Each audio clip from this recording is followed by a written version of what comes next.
welcome to the Good stream. evening, everyone. How are we doing on this lovely Wednesday? Yeah, so we're getting into our first random battle of the evening. I just purchased the Pioneer. You did? Yep. And how are you thinking it is so far? Well, seeing as I have not done anything other than load into the match yet, we'll have to see, but I've heard good reviews about it. Let's put it that way. A pretty ship. Let's go ahead and switch over to your... Sure. You have So to forgive this us. is Our, the Pioneer, our newest of the premium ships, special ship, as it is T10. Added to the game, it is in the it is available in the armory for steel right now. And chat, you'll have to forgive us for the switching. Our beloved Snarf is feeling a bit under the weather, so the producer's chair is not occupied. Yes. So send some positive vibes to Snarf in the chat, please. Yes. We hope he's feeling better very soon. Yes, so we have zuiKatsu over there in the Pioneer. I'm in the Schlieffen with the new, is it Metal Horse? I believe is the... Schlieffen's is Metal Horse, yes. Which I will say looks absolutely fantastic. I love the black and gold. Yes, I think the black and gold camos. I think it's like kind of similar to like what's on like the old like lacquer. Camos, yeah. Like the Yamato and the Japanese lacquer camos. I think this might be my favorite of all of the horse camos. I kind of like the Genon one. Did you know? Oh, the bright red one. The just bright red fire hydrant. That is good.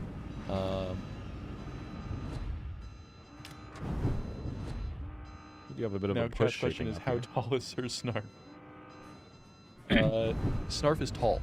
He is definitely, like, if you think he's tall on camera, you need to see him in person. He actually looks taller. It's insane. Like, I'm a relatively tall person. I'll tell you that, chat. And when I walked into the office, I thought I would, if not be the tallest person, I thought it would at least be pretty close. Not even close. Snarf towers over me.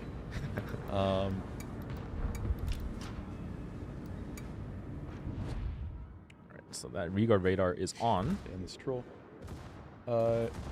Oh, Legionnaire, it's good to see you here. I'm sorry, we have now the last beard on the CM I know. team. His beard's gone. Has been sacrificed. I thought, it was an era.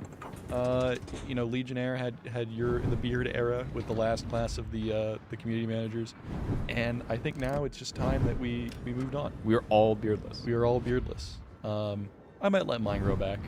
I had post-beard regret as I was, watching, as I watched myself in the mirror, having just freshly shaved, and I realized I made a terrible mistake. But it'll take a little while for the beard to come back. So we'll see if I end up following through with that, or if I pursue the clean-shaven life. Just tall enough to touch the ground. Good point, Snark. You are, in fact, tall enough to touch the ground. Ow, that hurt a lot. Not as badly as it could have been. What is going on over on your side? Well, I just got hit by a Preußen for a Citadel, but considering it was just one Citadel, I got could have been worse. A little bit. I was only half paying attention because I was busy just being, amazed at how tall Snarf is. So I was a little distracted. How are things going over on your flank? Yeah, I think things are going pretty well for me. I am drifting out of my smoke by accident, but my smoke is on. I'm slowly advancing towards the Riga, who's very low HP. Did get the first blood on a Minotaur nearby. See, we've already lost 2 battleships. Another Schlieffen of ours, and a Valparaiso was one of the first casualties. You hate to see it. People tend to overestimate their tank. That's true. You suffer greatly in terms of getting hit with big alpha damage. You can obviously survive a lot of punishment, in terms of fires and HE spam and that kind of thing. But Valparaiso does not have very good armor, and is very vulnerable to just being Citadel out of big distance. Yeah. So again, we have the usual crawling smoke thing, where it's like you have a little tiny band kind of in between your 1/4 and 1/2 speed, where you can stay within your smoke. I've only got 10 seconds left in it, so that's why I kind of moved forwards up towards this island. So just like as I leave this smoke, I am not vulnerable. As the smoke goes out, I'm in a decent spot, I think. Snarf is so tall, he's suffering from oxygen deprivation. That is a good one. Ow. Well, that serves me right. I was a little far forward in that cab. That being said, our flank over on that side was not doing particularly well to begin with. How are you doing, zuiKatsu? Still healthy. I managed to not immediately explode to the one battleship salvo that was fired at me, so that's probably good news. It tends to be the case in the like Commonwealth and Royal Navy cruisers. But yeah, I think we're doing pretty well on this flank. Our Holland is refusing to cap, but you know, it happens. He's providing spotting. He's providing spotting. Gizmo and zuiKatsu together the first time. It's not the first time we've done a stream together. It'll be the first time. You'll see us rotate between our community team every 3 weeks ish. Yeah. You'll have the same duo again. But Snarf and I, see, now I'm seeing Snarf in the chat and I'm getting mixed up. zuiKatsu and I were doing the Teenage Mutant Ninja Turtles drop a couple of weeks ago, so you did see us together before. Counting on you. You do impress me, but not by much. Well, boy, do I have good news for you. We will impress you, but not by much. So, I think it is a very fun show. I'm glad you're here. I'm glad you enjoy it. Snarf isn't excited to play Pioneer. It seems like a good boat. So far, it is looking good in the hands of a skilled player like zuiKatsu over here. Yeah, I think really it's just like for the beginning of the game, you have to really bide your time until your consumables are all up and good to go. Right now, I'm obviously chilling out behind the island, staying unspotted until I get my smoke back, in which case I will return back to the open water. Montana Nomad, Twitch is broken, the drops are not working. Oh, Twitch is broken, the drops are working. Well, that's good to hear. Good to hear. Sometimes Twitch breaks the other way. That's true. That's unfortunate. Usual recommendation if Twitch drops are not working is the classic refresh your page. You know, turn your computer off and on again. Contact someone with higher tech mana than you have. Tech mana is real. It's actually a real thing. It is. We have our office IT specialist has very high tech mana, and there is nothing more embarrassing than having an issue on our computer become immediately resolved just by him walking over. Yeah, he looks at the computer and it complies. Well, then you have to go, but the issue. Trust me, right there was a problem. And you start stammering, and it's so embarrassing because he's like, you know, what's this horrible issue that's preventing you from doing your work? And when he's there is no issue. Also, Chad, you'll have to forgive me. I'm having another cup of coffee, so I hope you know you guys are fine with some Gizmo slurping his coffee ASMR in the middle of the stream. Finish off this Jinan. Down he goes. The machine spirit does, in fact, fear the tech priests. All hail the Omnissiah. In case it hasn't become a clear thing by my nerdiness and how excited I was when I saw some of the Warhammer 40k collabs we've done in the past. I am a big 40k nerd. Although I don't think we have a ton of 40k nerds in the office at this point. I know. Yeah, I think they have all been slowly filtered away. I think the beard was sort of an indicator of the... Does that mean I have to stop liking it? Yeah, no, you're not allowed anymore. I'm not allowed. I shaved my beard and I'm no longer allowed to like it. Yeah, so I mean, obviously the main selling point of Pioneer is that you have a crazy amount of firepower in your front guns. As you saw just now, I'm just like kind of slowly turtling my way forwards in my smoke as with 12 guns all firing directly forwards. And you do have torpedoes for that little bit of close-in versatility, don't you? Definitely do have the torps. They're not quite as potent as like Brisbane torps, for example. Do you have one? Oh, you have 2 launchers per side. There are 2 launchers per side, but they do not have the range. So what are your ranges? So they are 6 kilometers only. They are good torps. They have, I mean, they're not terribly slow. They're not, they have good enough damage, let's say, to be a threat, but definitely do not have like the big torpedo threat that Brisbane does. 40k Total War is the best organizement. Fight me. I'm not going to fight you, Snarf. I am so excited for 40k Total War.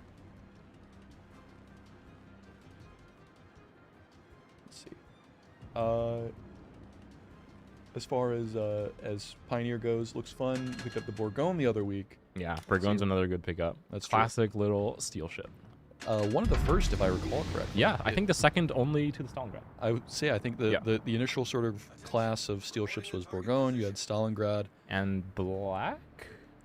if memory, No, or I think was black was just a million coal. oh, it was coal, right. So what was the other one? Flint. Flint was initially if you got to rank 1 Yeah. in ranked battles. And then I think it eventually... I know it's available for coal now. I don't know if Flint was ever available for steel.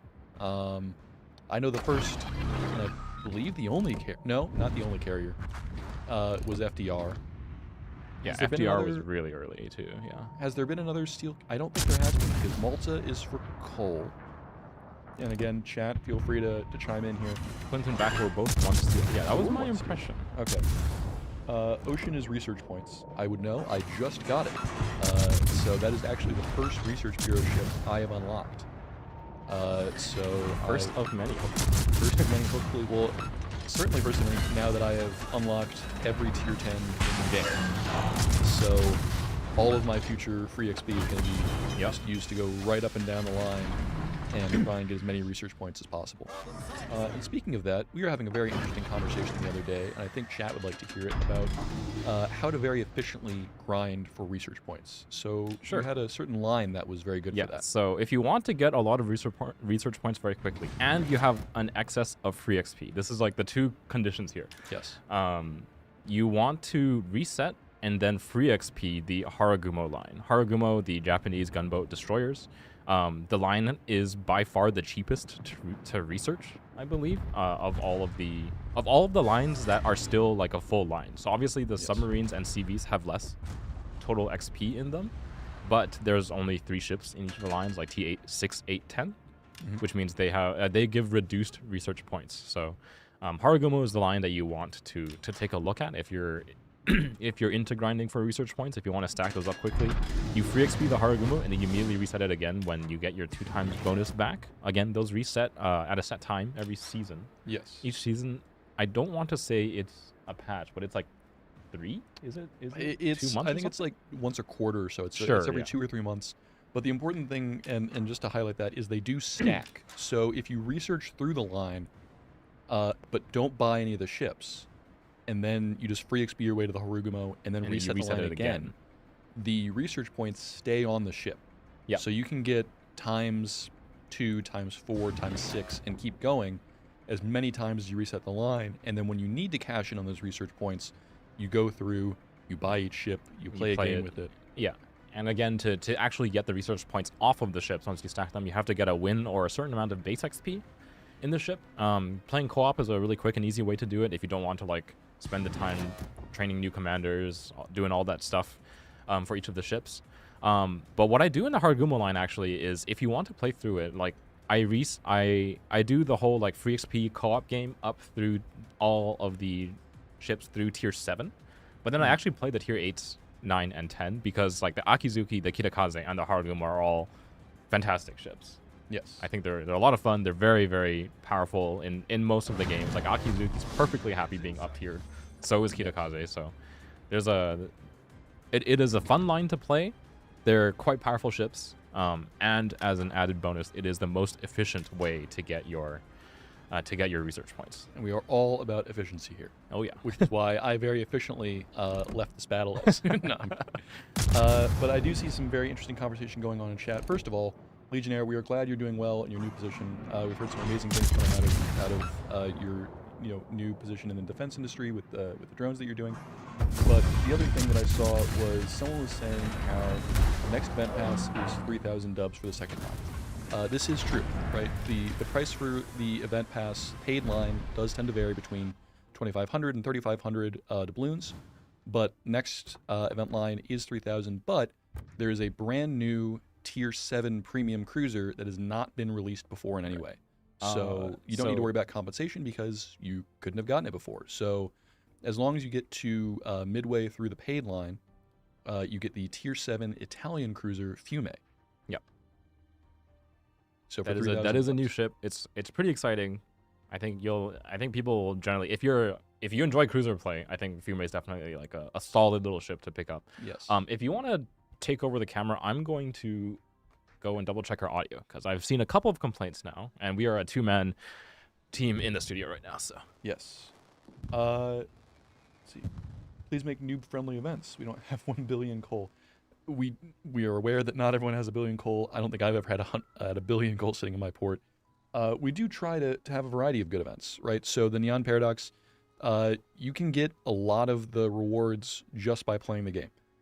You don't have to have any history, right? Obviously, coal is helpful if you want to get more than one line, but any given party you can get just with the tokens from the leaderboards and the event missions that are going on now.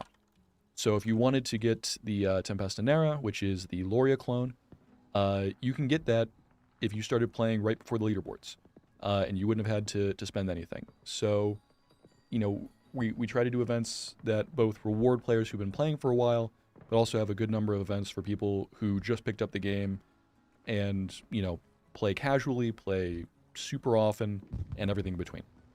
There is no maximum number of times you can reset the line. The research points continue stacking forever. They will always be tied to the ship hull. As soon as you play them, you will get your research points. Or as soon as you fulfill the requirements, I can show you, because I have a couple of resets lying around on my tech trees right now. Yes.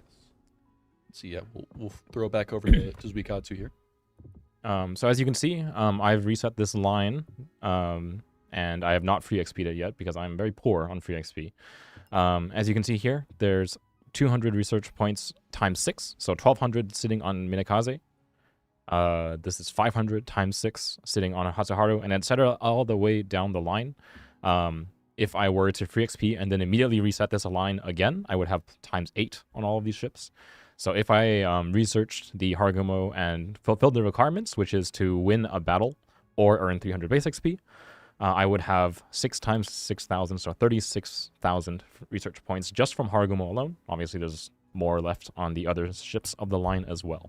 Yes. Super ships stay, yes. Yes. They will not be reset when you reset your line. So if you have the super ship, you have a captain on it, whatever you want to do with your super ship, if you reset the line that leads to it, super ship stays in your port just fine. Yes.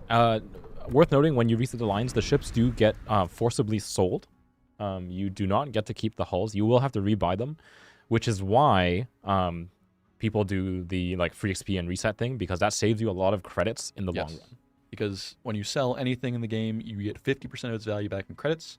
So if you buy all the ships and then reset the line, you get 50% of the value of the line back in credits. Yes. As opposed to if you just reset the line for experience over and over, you're not losing out on likely several million. The half of the ship's value in credits that you lose every single time you sell it, basically. Yes. As you can see, one of the other lines I did reset just because I kind of like playing through the line is the Minotaur line, and the Edgar is still sitting in my port, as you can see. So yeah, your super ships stay. When you reset your line, you will get your the research points stuck onto the rest of the tree. Pioneer's range is only 14.5. Let's start get into another game here. Yes. We'll do another match with the Pioneer, and then after that, we have some exciting Torpedo Joust gameplay. We'll get into the brawls. But yes, Pioneer's base range is only 14.5. You are limited to a pretty short range. You can take the range mod to bump it up, I believe. I do not like doing so, because I think the damage output with the front guns is crazy, and that's kind of the point. But yeah, you can take range mod if 14.5 feels limiting to you. Worth noting, your ballistics in Pioneer are not good, and that's very generous. Not good, and being generous with not good. So hitting things at 16.8 kilometers is pretty difficult. If they're maneuvering at all, it is pretty hard. Let's see. Making the Imperius. I'm a noob with a tier 9 German BB. What's good to go down next if you like BB? Well, depending on which German tier 9 BB, I would first of all recommend the other German tier 9 BB. So if you have the Prince Ruprecht, I would recommend going for the Preußen line. Vice versa, if you have the De Grosse, I would recommend going for the Schlieffen line. The play style is relatively similar for both of those, but obviously your proper battle ships will have a lot more armor than the battle cruisers. Yeah. You also get torpedoes in the battle cruisers, which you do not get on the battleships, except for the Gneisenau at tier 7. Is Gneisenau where the line splits? No, the line splits all the way down to tier 3. Oh, yeah. It's one of those extended splits. It was one of the first splits, and so it has history going all the way down to the low tiers. But for a while, Gneisenau was the only tech tree battleship in the game with torpedoes. Yeah. So it was the first one, and for a while, the only one. Need to implement something to show the players how many permanent bonus packages he's got. That is a good question. As far as if they are not currently mounted on a ship, You have to like you do have to go pick into a ship and go and find see it. if you can mount one. But we'll take that feedback. We will see if potentially putting that into the inventory system. That does sound like an interesting concept. One of our teammate DD said, "No, we did not coordinate this. We have 3 Shimakazes." we have 3 Shimakazes and one very uncomfortable looking Laffy. Yeah. We are also suffering a little bit from a lack of cruisers in this game. Yes. If I was in one of our Shimakazes, I would be jumping up and down with glee because Yeah, for sure. there is no radar in the enemy team. No radar on the enemy team. There is obviously a carrier to contend with. That's always a little bit of a pain in the side for destroyers. But Nakamov is not the greatest at spotting because it really wants to get those like squads launched and attacking like as soon as possible. Yes, you need a The rapid playstyle of that turnaround shit. with all the Russians. So yeah, I'm gonna head again in Pioneer. Like the kind of the main downside of having of your consumables is that your submarine surveillance and your radar start the game on a pretty lengthy preparation time. So before you have those available, you are just a little light cruiser with some guns and a smoke. A light cruiser with guns and a smoke. So you've described Most of the light most cruisers. of the light cruisers that aren't American. Hello, YouTube. I think this person thinks we are streaming on YouTube. Yes, in we addition to streaming are on Twitch. indeed streaming to a variety of platforms. We have been trying unsuccessfully for a little while to get vertical streaming up for platforms such as TikTok and Twitter and Instagram, but it is not cooperating with us. So We don't understand the Zoomer yeah. the Zoomer meme format. We're all a bunch of boomers here, so anything in vertical aspect ratio just does not make sense. Hopefully we'll have that sorted out sooner rather than later, so that those platforms are performing as well as they should be. But yes, we are streaming to multiple platforms. So say hello to your friends over on YouTube, Facebook, Twitter, Instagram, question mark? I'm not sure if we're on so. Instagram right now. Also, someone just typed and said, I'm pretty sure you all have different port distances about our Shimakazes. Let's see, one's running the 8 kilometers, one's running the 20 kilometers, and the other one's running the 12. So yep, they are all running. We actually have the full We have gamut. the full family. We have the 8 kilometers, the 12s, and my personal favorite, the noob tubes, the 20, 20 kilometers. Spotted from heaven. From outer space. Fittingly enough, spotted from outer space because I am running the space shuttle Vermont skin, which I gotta that say, is a beautiful skin. I think this is one of my favorite Yeah. permanent camos of all time. And I initially missed this when it came out for King of the Sea, and I was so happy to see it return during the last King of the Sea event. Of course, that does mean I did not get the Flying Dutchman sort of under the sea skin for my Gudenlu, which I was a little sad about. But if it means getting this beautiful, beautiful space shuttle, I mean, look at the engines. Yeah, the engines and everything. engines and even the like if you- paneling and stuff on the sides. It's Even really the cool. spotter plane is like well detailed. Another art department W. Another not at all uncommon. Definitely Department not W. uncommon. So I got spotted for a split second, which is in the Commonwealth cruisers and the Royal Navy cruisers in particular very scary, because you basically have 0 armor. But it seems like the enemy battleships did not quite have the reaction time to notice that there was a poor little Pioneer sitting in front of them. I do agree, by the way, just with the comment I'm seeing in Twitch chat. This is the only way to make the Vermont look fast, is to have giant rocket boosters on the back of the ship. Yeah, that is That true. unfortunately do not affect the speed at all, but they make it look like it's going pretty quick. That is unfortunate. Also, chat, and for instance, I just fired off HE there when I didn't particularly mean to. Luckily, that Columba's angled, so it doesn't matter much either way. But we switch around computers a lot here in the office just because, we have our regular office computer, we have the stream computer, and so each time we jump onto a new computer with a ship, the defaults are all reset. So the circles on the minimap, the ammo type, all that stuff is reset back to See how if I they are. can't spot this Shima for my Laffy here. Please. Finish him off. This Question Jinan mark? is out in the open water, and I would really appreciate if I could just delete him from existence. We'll see if those... Oh, someone else started to beat me to it. and I got 4 overwhelms. Alright, so I did run that radar despite myself not having a shot because our friendly Laffy there was chasing Ashima, and one of the big strengths of the Pioneer, once you get past the preparation time, is that you have a massive 12-kilometer radar on a very small cruiser. So You can stealth radar in by a huge margin, actually. Yeah. And you have a smoke screen as well. So you are definitely a big threat to destroyers. Obviously, that means I have to wait for my next cooldown to deal with the Shima on this side of the map, but getting any destroyer kill with a radar is very, very valuable.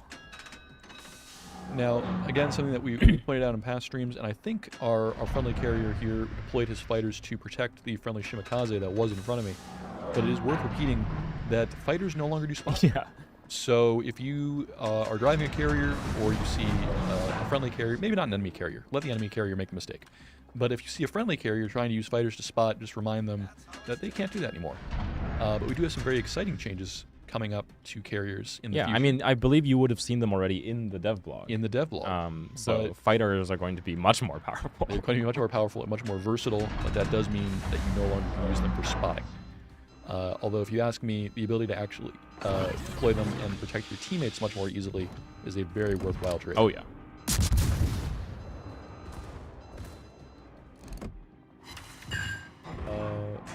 see. Trick with the Vermont fire solos of 2 turrets at a time. That's true. I do sometimes do that in my Vermont, but I also like seeing big number. So Big number is always big good. number good, make monkey brain happy. So, you know, monkey, you know, lizard brain, whatever the deep part of my brain stem is, that makes me happy. Just hitting as many shells as possible into you know, a broadside. Is it the most efficient play? Probably not. Definitely not. No, but it looks really cool, and that is all that matters. So again, like every single time I have that radar back up, I'm just like inching forwards to try to get range on something. This time we got another Shima killed, and with all of their spotting gone, it's going to be very difficult for the enemy team to play this flank. Now it is my turn, now that I have my smoke up and I'm kind of just loading forwards ever so slowly. Hopefully get some damage on these enemy battleships. Big number good, as always. Big number good.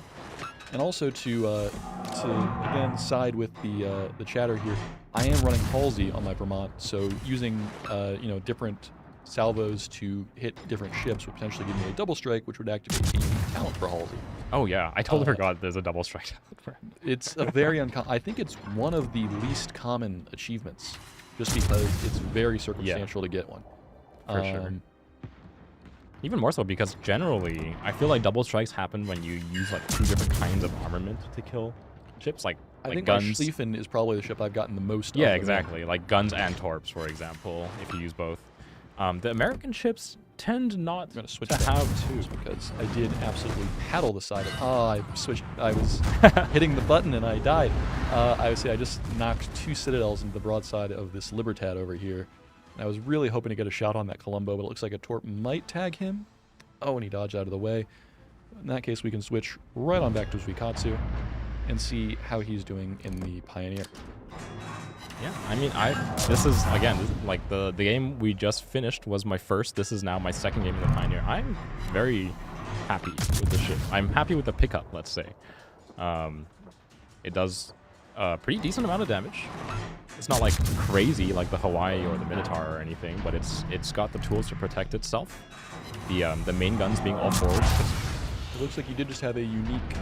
Yes, so talent that roll. is the Collins. It's one of the newer commanders. I believe the Every newest. Yes, every 60,000 damage you deal, you get a little bit of a boost to ship speed and consumable duration.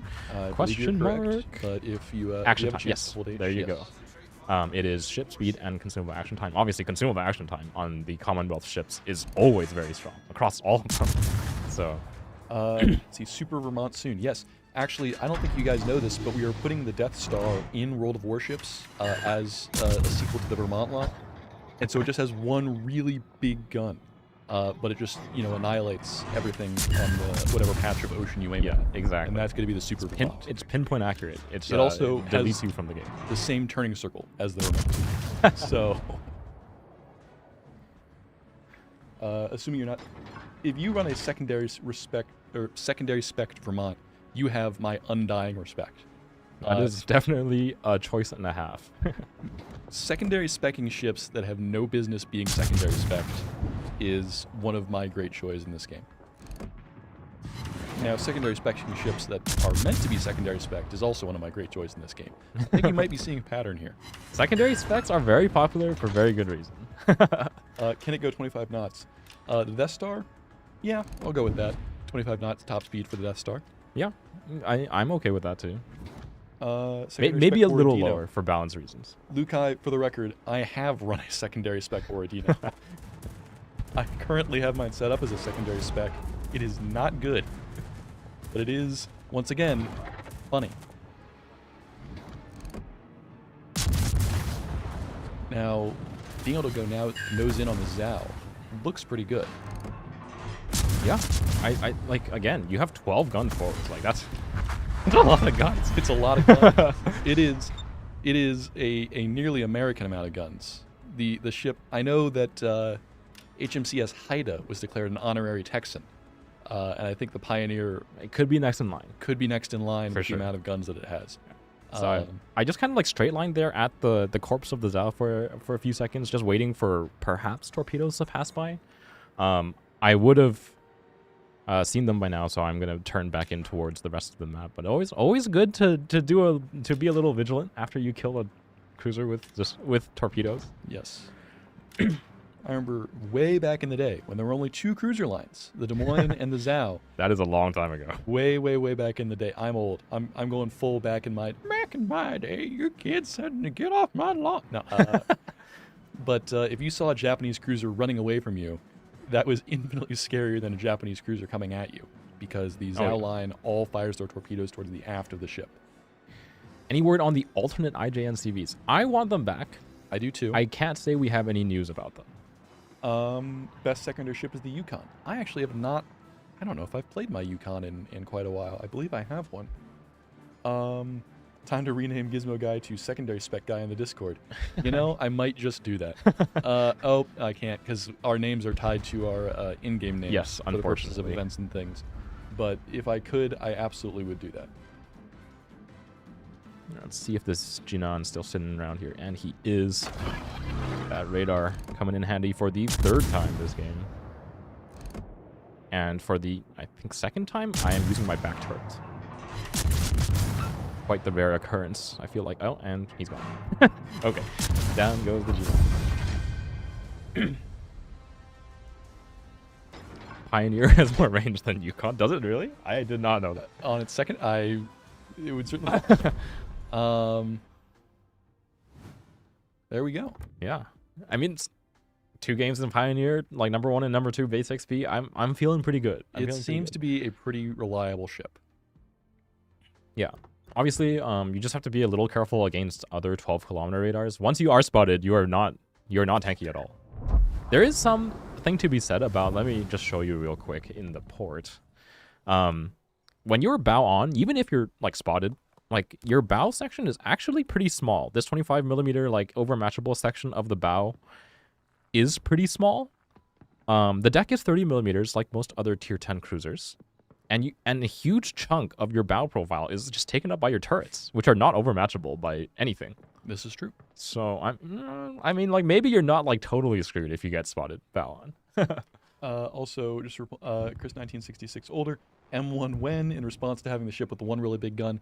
I think having the M1 would be hilarious. I know we have a fairly dedicated user who goes by the name Submarine M1, I believe. Oh We yeah, see in very chat, active. quite often.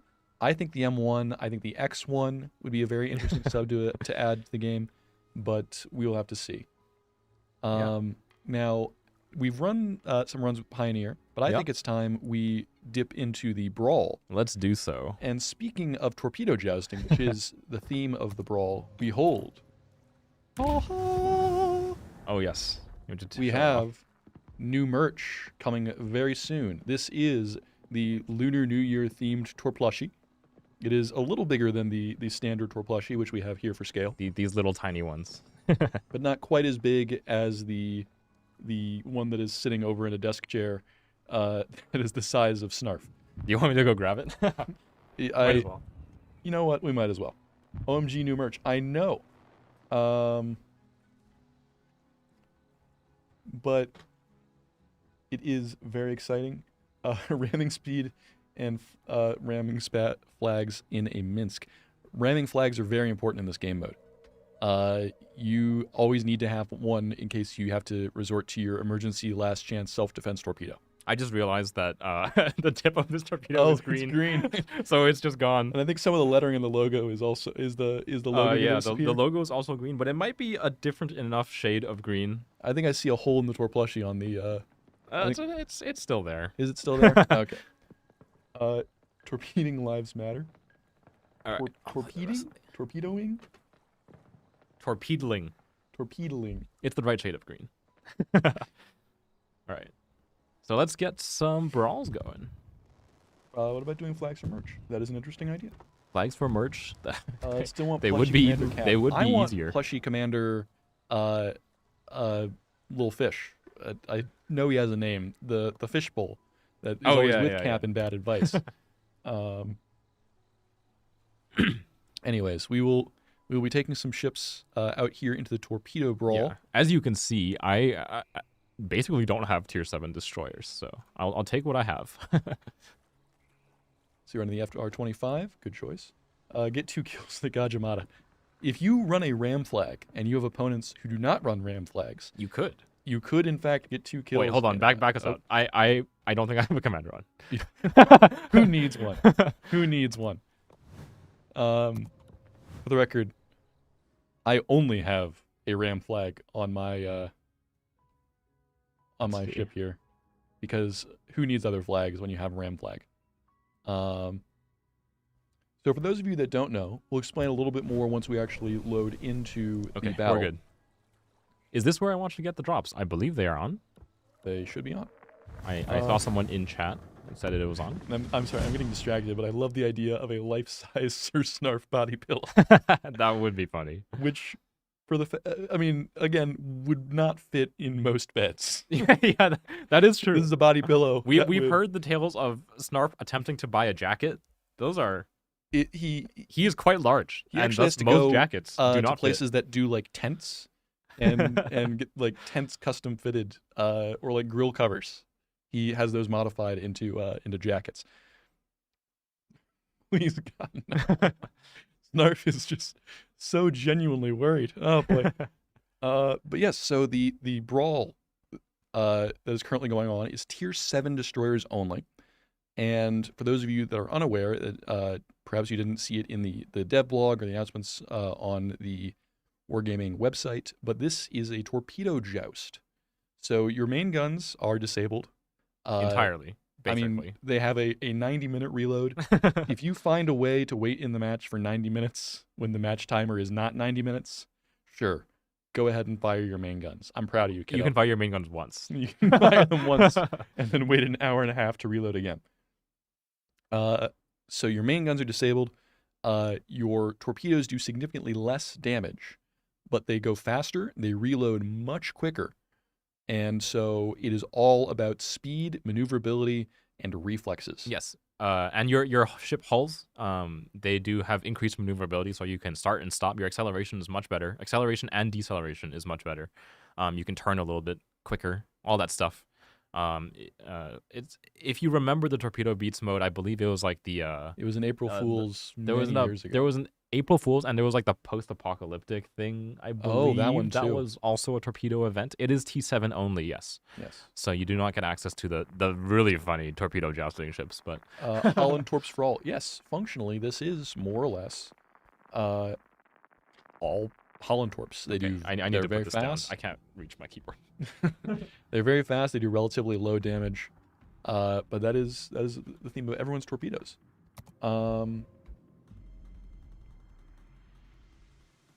Let's see, but there was a space torpedo joust way back in the day, where ships had near instantaneous acceleration, and it was just a little bit silly, because you could start and stop on a dime, and your only weapons were torpedoes. Although you did have secondary guns in that mode. In this mode, first of all, as you can see, my main battery reload time is 93 minutes and 46 seconds. 72 on mine. Oh, you're gonna get way ahead of me. But if I hold H here and show everyone the modifier, so your ship speed is increased by 50%, your torpedo speed is increased by 1/3, your torpedo tubes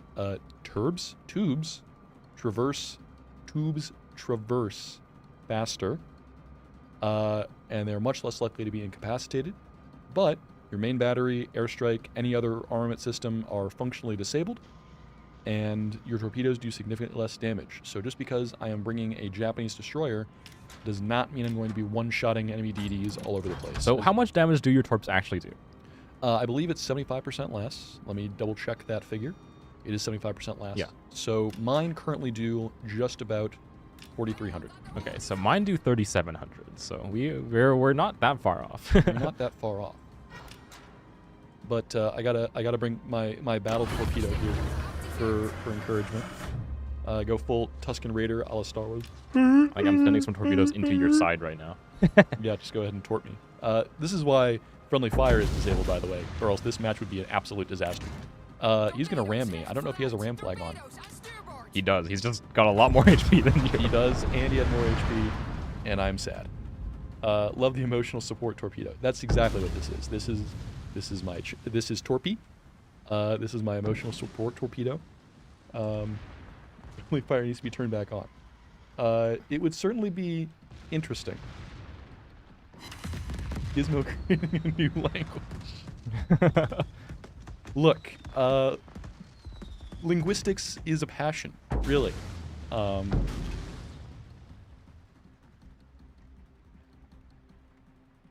Poi or nothing. Indeed. Poi. Poi. If you bring we have a Yudachi in our game. I'm going to go ahead and switch over to zuiKatsu there because he is still afloat. Oh, do those hit? Are we getting a poi chain in chat? I'm seeing at least one or two. Actually, can we have a poi chain and also a press 9 to say poi? Press 9. That's gone. But I think if we You are still welcome to press 9. You're still welcome to press 9.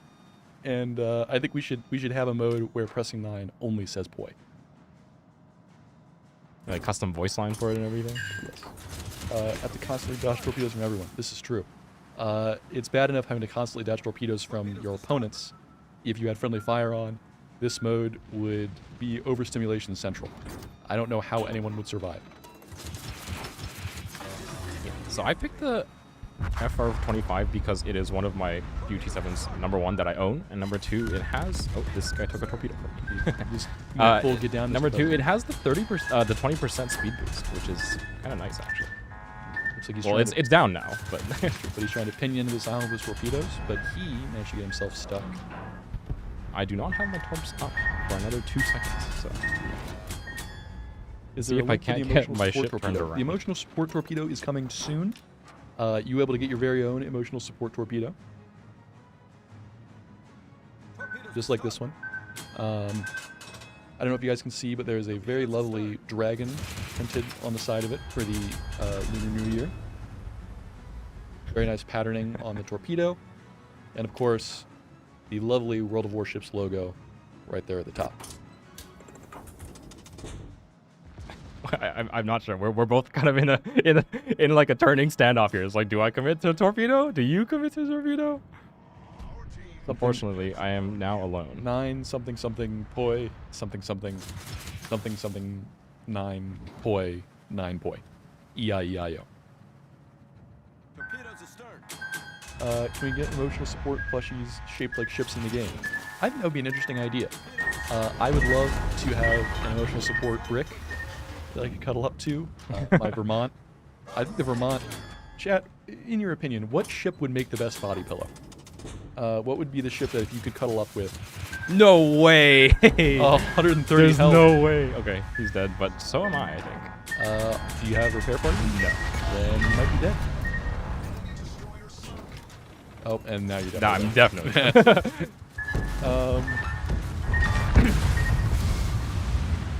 A T9 Jaeger deathmatch. Jaeger in this mode would be absurd. He would be doing 50 damage a torpedo. That's true. I was going to say, that'd be really cool, but I forgot about the damage reduction. Your Jaeger torpedoes would do absolutely nothing. Do Ezra Lane ships count? We'll count them for the purposes of this as their clones. So, what not the anime girls. We all know the love of the anime girl body pillow. It is a well-established fact. Yep. The ship itself, what would be the best ship to cuddle with? And I do think the Vermont is up there.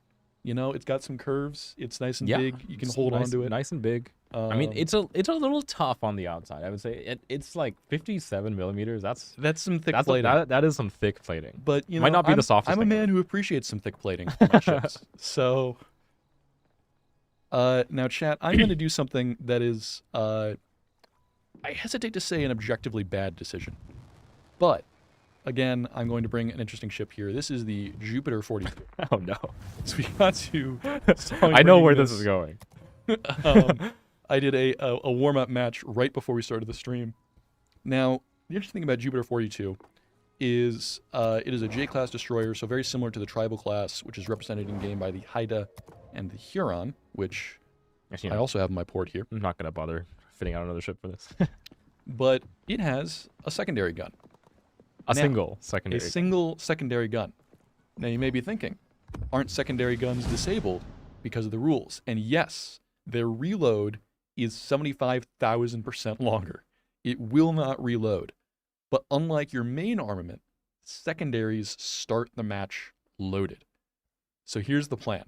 I'm going to load into the match. I'm going to deactivate my secondary guns. I'm going to get an enemy to very, very low health.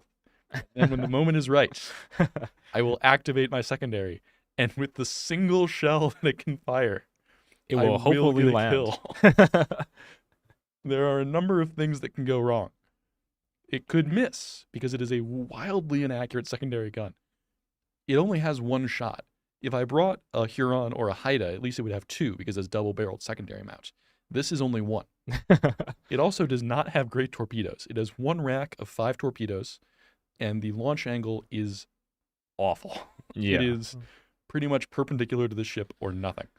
Can you make any profit with Yamagiri on ops without credit boosters? So the tier 11 ships, the super ships, they cost a lot. I believe they don't have reduced earnings or anything compared to the other ships, but they have very expensive service costs. The repair is operations without credit boosters. You will have a very tough time making any profit there. I would definitely either take her into more profitable battle types, or start spending those credit boosters.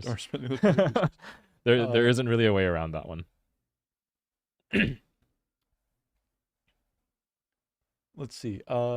Life-size Hanover body pillow. Is Hanover the largest ship in the game? I believe it is. Okay. That would be one heck of a body pillow. I don't know off the top of my head how big Hanover is. I believe it's well over 100,000 tons. Right. So I don't know what you would do with that body pillow. It would be much closer to just having like a massive bouncy castle. Yeah. Which, don't get me wrong, also fun, but I don't think you could cuddle a bouncy castle.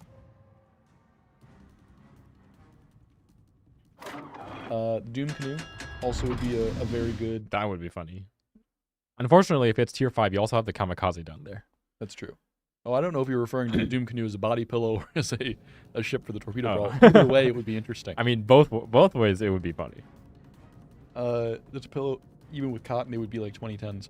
Yeah, I mean, I don't know if we're factoring life size just across the board, like, and then transmuting it into cotton.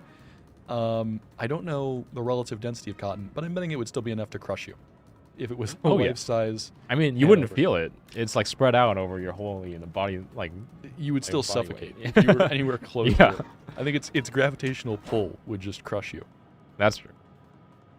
Thank God I don't have to see that Weave Yudachi's chat spam. Hanover would also be like 350 meters. I thought it was at least 500. I thought it was at least half a kilometer. But I could be wrong there.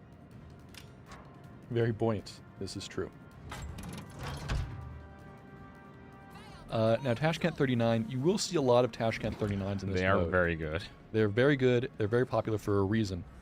However, the torpedo reload booster is not actually as helpful as you would think, just because your torpedoes reload really quickly on their own.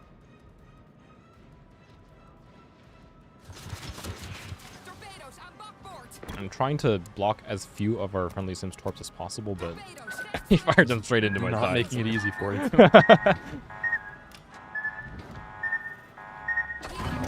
Torps coming in. Can I torpedo beat this? Wiggle the butt. And nailed it. I say this is a good time. If you have any sort of tier 7 DD that has decent torpedoes, this is a great way. You know, the matches are quick. You still get a good amount of XP, especially if you run boosters. You can absolutely grind a tier 7. I thought he was going to accelerate. I might just miss all these torps. Got a good set. And I did, but did I get the guy behind him? I did. I will take that. Okay. Now, there's a couple of DDs near me that are on low health, but they are not anywhere close to low enough for my secondary kill. So, search continues. Hello, zuiKatsu. Nice to see you. Do you come here often? I'm reversing. Oh my god, I barely dodged those. That's the power of the 20% speed boost. I wiggled my butt into it. Will I go unscathed this match? No way. Stop denying your nature. You love the key. Be interesting. I think having a battleship torpedo brawl would certainly be interesting. That would be funny. No main guns, no secondaries, but we're not going to improve your maneuverability at all. It's only torpedoes. So you just have these big lumbering bricks of ships just torpedoing each other in the face over and over. If you turn the secondaries off and back on, no. The secondaries do have their reloads like coded into the game, like as main guns do. They're just not shown. And they start the game, as Gizmo said, they start the game loaded, which is why you can fire your secondaries once. Yes, so you only have one shot. Do not miss your chance to blow. Don't think the rest. We'll get copyrighted. Do you think my voice is anywhere close to good enough to get us DMCA'd for that? I think I would personally be willing to pay the fine if someone thought that my voice was anywhere close. Now I'm gonna run that again. I didn't get a chance to secondary anybody. Let's keep going. Let's keep going. I gotta do this, chat. At least you gotta fire it. At least I've got to fire it. Because again, that was why I ran this earlier before the stream, is I wanted to test exactly how the secondary gun would work, and I thought it would do nothing. But I did also forget that it started the match loaded. So Ramming is turned on, Third. You can't just walk into people. Yeah. No, that was exactly what happened the first time we did one on stream tonight, right? I immediately ran into an enemy destroyer. Yep. I had a ram flag. He had a ram flag, but he had much more health than I did. And so I just died. Yeah, the Hashcat has like 24k HP at T7. It's significant. It just walks into you and then you explode. Stick a Gustav gun on a BB. Actually, what we're going to do, I hate to spoil the surprise. We're going to have a carrier that has aircraft that each have a 18-inch gun mounted on the aircraft. And so they come in and they all just light you up with Yamato guns from the air. So I'm sorry for the person who called it in chat, but that's your next aircraft carrier. So the bonus thing here is that the airplanes can fire like infinite numbers of times. I know, and they have no recoil. They have no somehow on an 18-inch gun. It's mounted on like a biplane. It's like an Ark Royal clone. So you have a bunch of swordfish. But instead of the torpedo that's slung under them, you have an 18-inch gun. And so they just fly in very slowly, absolutely annihilate your broadside with armor piercing, and then leave. Yeah, I believe this ship was tested in the past. I think we called it, what is it? Is it Colossus? Because those rocket planes. Those rocket planes were certainly something. I think it's the Aquila, actually. Those rocket planes are dangerous. If you all remember the era of Colossus, and really any of the carriers that have AP rockets, flying over islands and firing rockets at you from 20 kilometers away. Oh, I remember the immediate posts rework German CVs were certainly a sight to behold. Brits built a Sea View. That's they did have the Furious back when it was still a battle cruiser. Yes, it had a 18-inch gun, and then it was refit to be the aircraft carrier that we now have at Tier 6. The CV also is submersible. So it's sort of a submersible CV. You could put it that way. It can submerge once. And it gets one plane. Yes.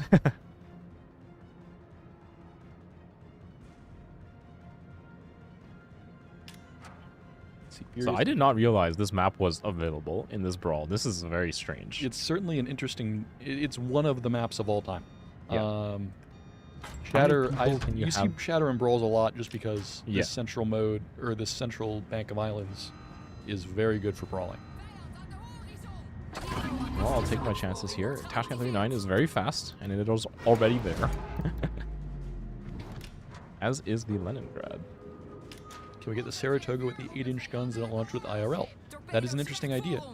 The only thing is, the Zeppelin is fun and it's a gimmick, and obviously having very strong secondaries is its thing. But most carriers, if they are played correctly, don't get a chance to use their main guns. And so, other than hybrids like Kearsarge and the American Hybrid line, who are designed to surface ships first, and then also can launch aircraft carriers that are designed as aircraft carriers, but then also have guns, typically just you wouldn't be able to use them. And unless you're running a Zeppelin in sort of a meme div with something with smoke, or you're running it in a smaller battle format like a ranked where you can potentially get in closer, this is going to hurt. Ow, ow. You just wouldn't get a chance to use your 8-inch guns. I appear to be between 3 enemy destroyers. I appear to have burst into flames. Bonus points for anyone who knows the TF2 reference there. Let's see. Oh, is he going to reverse? Oh my goodness gracious. That guy has some moves there, some jukes. Now you're between the 3 enemy destroyers. Now I'm between them. Oh my goodness, I didn't even see that guy. Help. I will just fire some torpedoes. zuiKatsu, help. I'm firing torpedoes in your general direction. Oh my goodness, get down, Mr. President. Oh, I got him with me. Oh, and that is how you do it.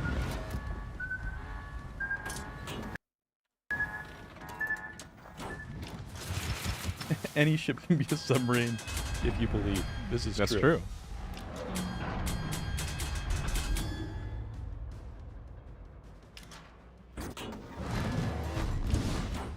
It's just like I would tell my again, I'm really going back here, theater kid status. I would always tell my stage manager that any machine is a smoke machine if you operate it wrong enough. Also true. That got laughs from the rest of the crew, except for the stage manager, who was generally not pleased. That's because the expense reports were their job. So if something was operated wrong enough, it became their paperwork. I think I got his turn here, but I am also dead. No, zuiKatsu. Only 2 torp land. What? The acceleration makes this a very difficult to predict game mode. Kind of like our IT after the anniversary stream. The Yeah. blue powder.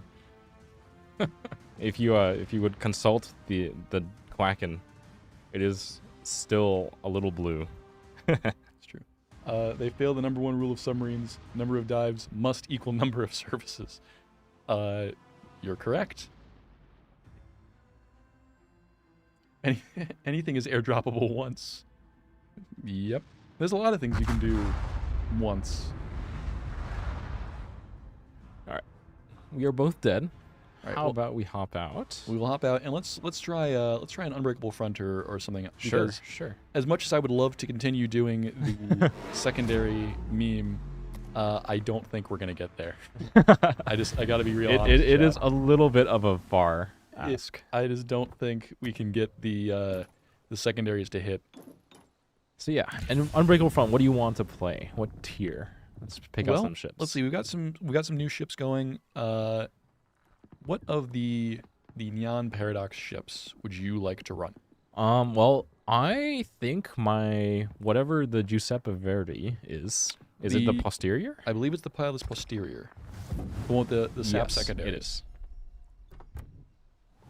If you guys are ever curious, if you want to take a look at what the ships are, you can always go into the your carousel settings here under special ships, turn off the decorative option, and then you'll see the ships magically change names to what they're based on. So this is indeed the Pitless Posterior is indeed the Giuseppe Verdi, and that is the one I'm going to be taking in. All right. Well, if you take that, then I think.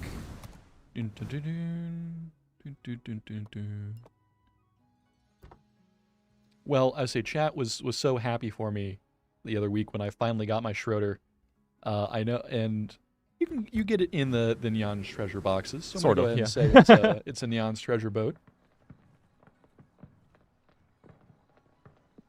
Poi. Poi indeed. See, do I have the right consumables on? Speaking of the ye old Kantai collection memes, Yudachi obviously was the first of the ones. Shigure is in the works, and she's another one of the super popular ships in that space. See, this is where my lack of weebery has left me without. But yeah, without Shigure knowledge. is coming.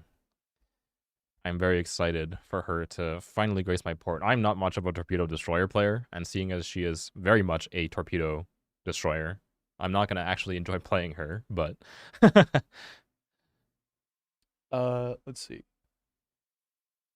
Make it so we can see a normal camo in port. You absolutely can. So, again, same as what zuiKatsu just did. If you don't like the camo on a ship, and you don't want it, it works the same viewing it for you or other people in battle who have the ship. If you just go into that section of your carousel and you turn off decorative camos, the ship will appear exactly like its normal counterpart. So yeah, the name I think will change. he does mean that some of them are cool, but the the Schlieffen is just kind of ridiculous. So he wants to turn it off specifically for Schlieffen. I do not believe that is possible. I would say there are certainly some. There are different categories. Unfortunately, you can't get entirely granular with like I want this ship but not that ship. Yeah. But if you want to run your von Zuckerhoff, but you don't want to see it as a Schlieffen before battle, just make sure to tick that box that turns off decorative camos. I understand it's a bit annoying if you want to have them on in general, but if you really don't want to see the pinata camo on your Schlieffen, that is the way to go. Yeah. You can also just put a different camo, I think, on the von Zuckerhoff. I believe it's possible to do so. Yeah. Wouldn't Pilus Posterior translate to something like Harry? No. So Pilus Prior and Pilus Posterior are first and last spear. So there was a position in the Roman Legion where it was you were Primus Pilus, which was first file, which was sort of the head centurion of a legion, and then again going off of this naming order, you have the Pilus Posterior, and Pilus Prior, which are first and last spear. Yes. Can you put the metal horse on the Zuckerhoff? I do not think you can. That is exclusive to the Tech Tree Schlieffen. I put an R there for some reason for Schlieffen. See, now you're finally getting to the point where I've been at the whole screen, where you're making up your own language. Welcome to the club. So yeah, Ensign Cthulhu, you're right. Basically, the advanced guard and the rear guard. Yeah. So if you didn't realize, my Pilus Posterior is going quite fast and is quite stealthy. At the beginning of the match in Unbreakable Front, and every time you respawn, you will get a big boost to your speed, maneuverability, and concealment. Helps you get back into the action a little bit faster. You can use it to your advantage when you are getting pushed, obviously. Yes. But just a way for you to get back into the fight if it happens to be across the map from you. And also, the effect is worn off for now, but next time I die, I'll make sure to show it off. The fact that on my Schroeder, you not only have that effect that happens initially when you spawn, you also have a 15% speed boost, plus the Silent Run consumable, which decreases your detectability range by 20% and increases your speed by 18%, and that all stacks.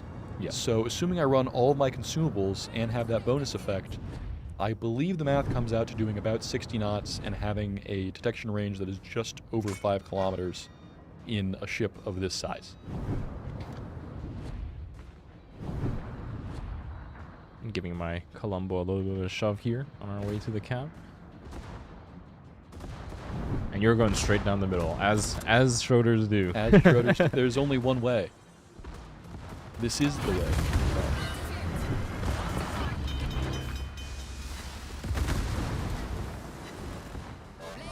That Brennan is coming at me here. I don't really like what he's doing. I'm going to make sure to pop my Hydro because I know he has 8-kilometer torps. He's a little longer than the average German torpedo range.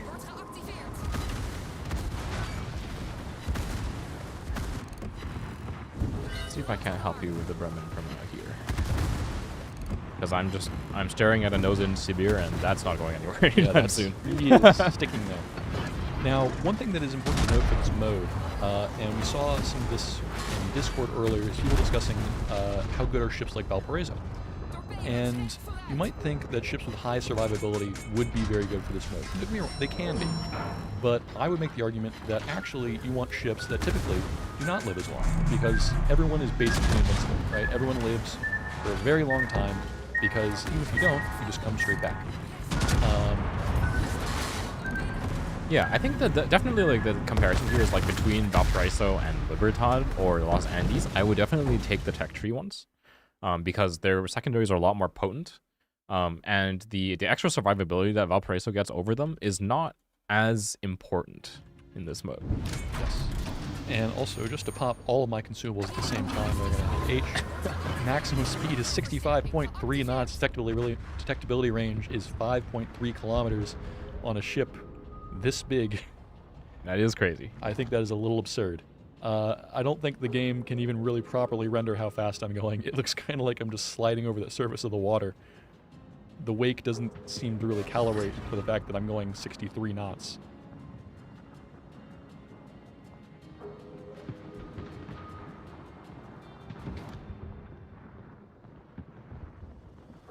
Let's flip back over as I attempt to kill a Sibir.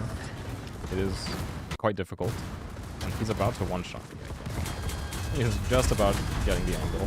Didn't quite kill me, so I live for now. That's true. I forgot this is on 9 feet, so I did press 9. Press 9 for Poi, chat. Gotta press 9 for Poi. Swing the rear turret around. And someone has respawned out beside me, which is kind of unfortunate.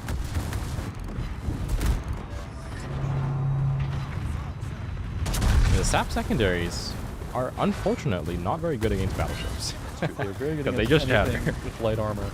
So a lot of cruisers, certainly destroyers, but they are not very strong against battleships. In sci-fi mode, yeah, that was definitely another one where you can get ridiculous speeds. Yeah. No, I believe there was even a bug where if you used your max speed and then went into an island, you would achieve liftoff. Which, again, one of the moments of all time.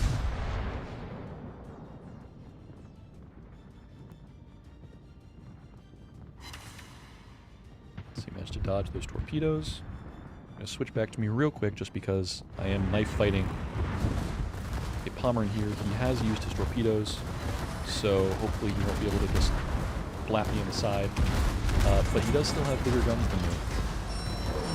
It's not all about the size. It's about it's about how much fun you have.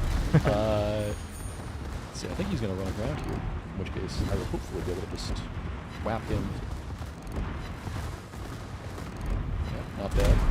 I'm just going to go ahead and go away. I believe we will finally get rid of this Sibir in the next shot. Guy has been a menace on this flank.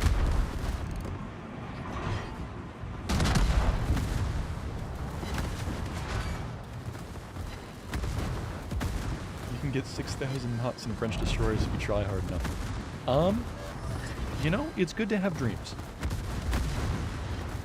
This is actually a thing. Is it Alboino who gets who provides ship speed for every 2 million potential damage you get? That is, and I believe it's an 8% buff. Yes. I have seen in Training Room. Obviously, this is very difficult to achieve in a normal match. You would have to be exceptionally good at dodging to do so. Yes, and enemies with exceptionally bad aim. You can just dodge shells for the entire game, get like, 10 million potential damage, and just rip around the map at like 70 knots. That, I mean, you could. Like, not in this mode, right? But like in any of the other modes where the special talents are enabled, obviously. For those of you wondering why special talents do not work in this mode, that is perhaps one of the reasons why. But in any case, that is something that can be achieved theoretically in a random battle.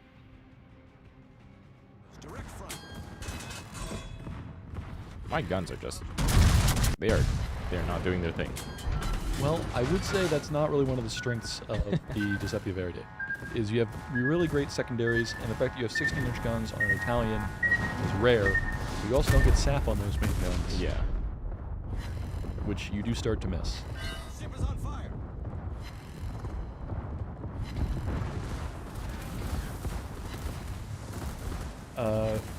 It's true. Will not work in a training room. It was done once in a clan battle. You're right. Special talents do not work in training rooms. Yeah. Even more so, especially for the ones that are tied to achievements. Obviously, the achievements in most of these modes are disabled. Am I wrong about that? Like, you can't get a crack in it. You are correct. You cannot get a crack, and you can't get a double strike or any of those achievements.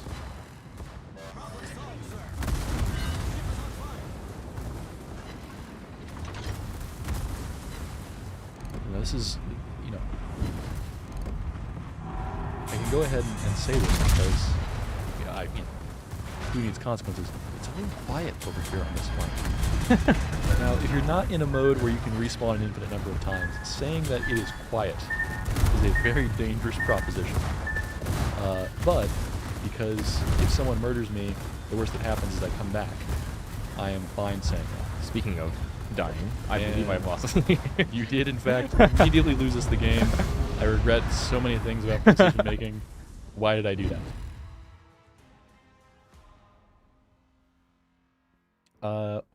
Make this mode eligible for lunar missions. That is a feedback we've gotten a number of times. We hear you guys. We can't really adjust that on the fly, but it is certainly something we will take into account for future missions and events. Yeah. So we hear you. We unfortunately cannot change it for this current iteration of the event, as it is live and it's a big technical task to change anything. But for sure, we are aware that it is a big complaint. Unbreakable Front is really cool. It's a lot of fun, and I recognize that because it is not you can't complete your combat missions in it, particularly for the Neon Paradox, that its population might not be as high as, for example, asymmetrics and the others, which have been very, very popular, obviously. Now, yes, we are aware for sure. Do I have modules on this? I do not yet. What are you bringing now? Well, let's see if I have enough credits to outfit it. If I don't, we might have to run one or two more before I bust it out. But the Yimeng is a very interesting ship. One thing to note about the Yimeng right now, yes. There is a bug that is present regarding its...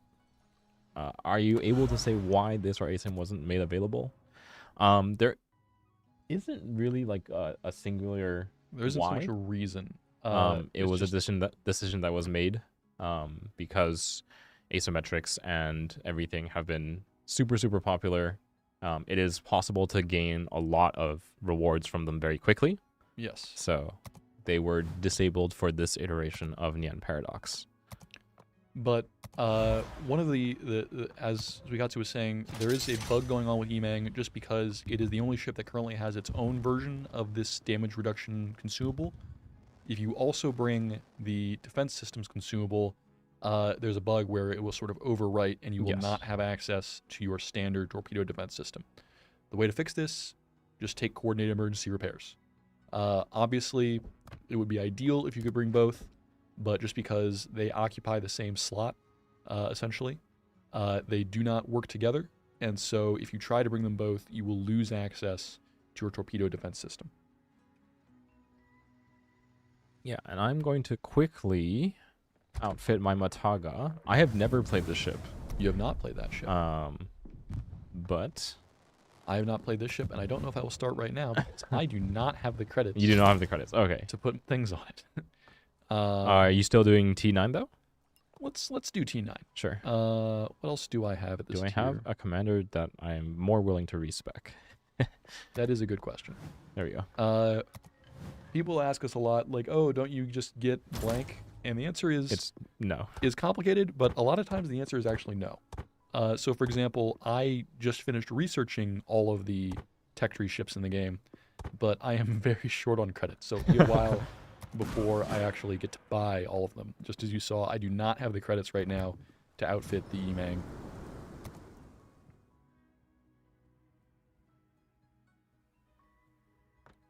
Yeah, I'm not too worried about my credits. I'm just actually let's You do have, is do that the 63 million? 63. Yeah. Can I borrow some? I promise I'll pay it back. I'm good for it.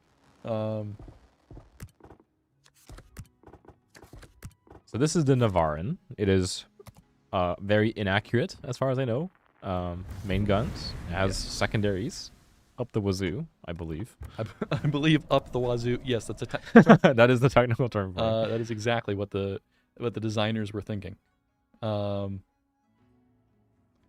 I'm going to bring a ship that I don't think I've played in a very, very long time, and that is the Duncan. Duncan. I mean, those ships should be theoretically, I'm thinking, are pretty good. For Oh this no, mode. I've got a better idea. I'm going to bring the La Havre. Okay. Yeah. Because I love my secondary ships, and this is a good one. Yeah, because I'm thinking like the Duncan, for example, the St. Vincent line. You turn your one singular torpedo that all ships have into 3. Really. This is true. And everyone knows 3 is better than 1. Yes.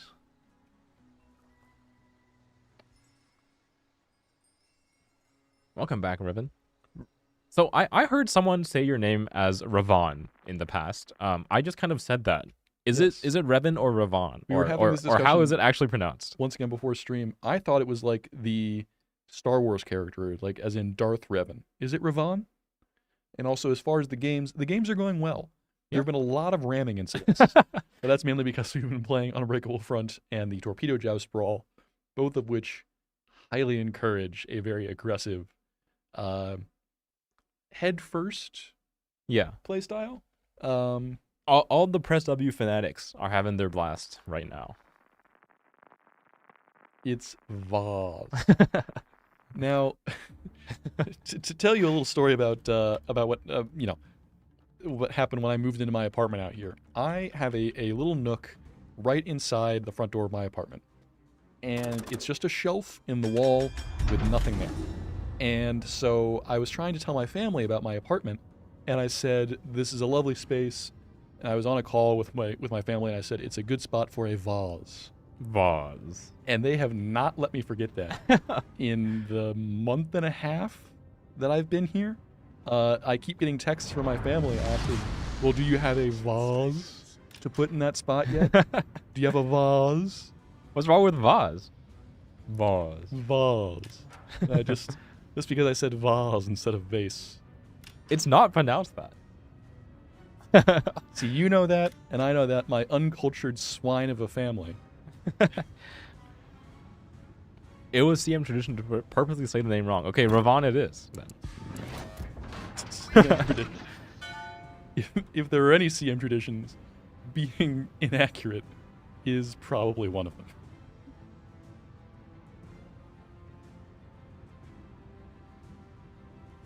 Okay, so I have 2 guns on my rear, which is kind of strange for a brawling ship. By very sophisticated canines in commercials, forget if it was Geico? I'm so confused. I feel like I'm perhaps missing some context for that message Yeah, in chat. perhaps. Which is not an unusual phenomenon. Oh, the guns can turn 360 forwards. Okay. That's kind of cool, I guess. It makes up for the fact that 2 of them are in the rear. Like some sort of weirdo, Some sort of kiting ship. coward's way of playing. You must look your enemy in the eye, And walk at them. walk at them without using your A and D key. You want to know how infrequently I use my A and D keys, You know what? chat? I just had to look down at my keyboard to make sure that was the correct keys before I made that joke. Because I knew what the W key did, but I could not remember if it was A and You D know, off the top of my my head. first shot with the main guns did 32k damage in That this is ship. significant. So maybe they're not that inaccurate. You know, volume sometimes is a quality all its own.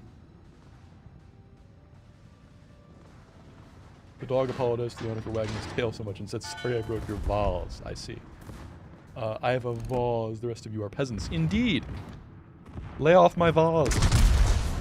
And that's a 3-sit salvo on the Marco Polo. You know, It maybe I sounds should like- have maybe I should have put the dispersion mod on this ship and not the secondaries one. No. No. Secondaries only. Now these were very definitely like two players who handed their broadside to me on a silver platter. So that's part of it. Well, in that case, you should tell them thank you.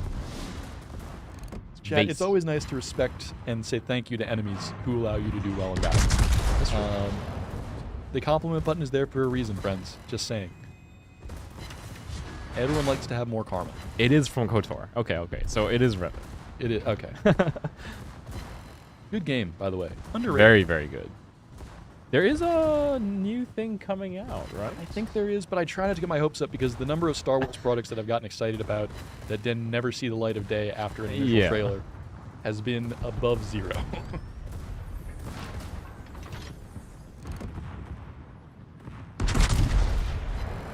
Oh, there's the 6 bounce salvo that I was expecting.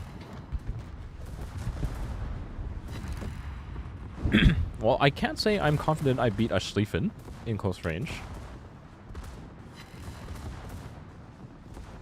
But let's see what the secondaries It can is your do. first name. It's a bit of a long story. Well, Revan, you've got some time. If you want to go ahead and you know do a full wall of text in the chat, who's going to stop you? The mods might. Actually, mods he's might. VIP. He might be exempt. you know what? You can stop the mods. You can preemptively unmod the mods who would stop you. No, VIP definitely does not have that power. I have the power. You're right. VIP does not have that power ever since Snarf looked at those Turkish. Never mind.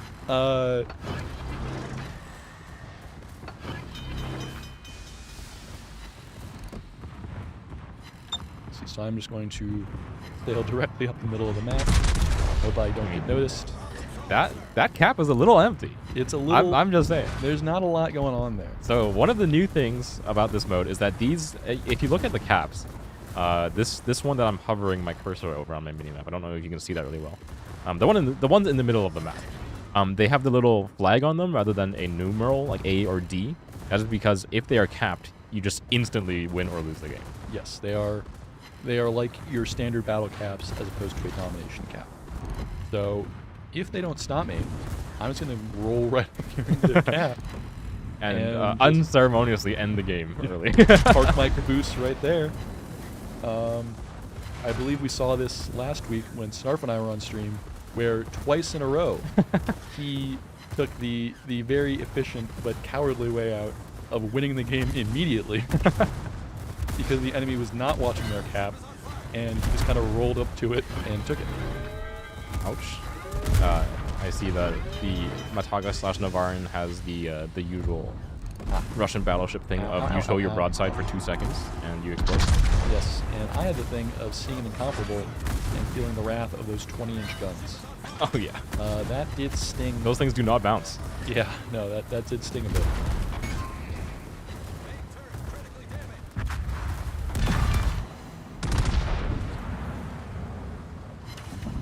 So La Havre is like a brawling cruiser. Yes, you do. It is interesting because as a secondary ship, you do have all your secondaries in the rear. Okay, so like a lot of the French like battleships and cruisers and stuff. I believe the model is an analog of Brest, so the Okay. Tier 9 tech tree of the French super heavies. But it does have the parameters changed just enough. Oh, Yeah. I did bounce those. Lucky you. And I don't know if he doesn't realize he has torps, or if he just is deciding not to use them for whatever reason. I'm not playing. His second side is coming. I'm just saying, he's got them on both sides. He does have them on both sides, but he has not launched them off of either. So, oh no, your torps don't start loaded when you respawn. Right. So he might have not had them up. He might not have them up, but I don't know how quick the reload is on the incomparable torpedoes. Looks like someone else is joining the party, though. Hello? Anyone there? Let's see. Do I have... Nope. I couldn't get the ram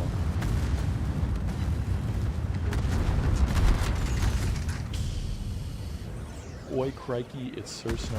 Indeed it is. Now, we asked earlier which ship would make the best body pillow. If the CMs were animals and Steve Irwin was showing us off, what do you think he would go? Oi, crikey, it's Snarf. Beware, he is very tall. You know, what does chat think that Steve Irwin would have to say about? You know, and let's open it up to what would Steve Irwin have to say about ships? For instance, how would Steve Irwin introduce the brick? Everyone's favorite brick, the Vermont. I believe there's a skit floating around of like a Planet Earth-esque documentary with ships instead of animals.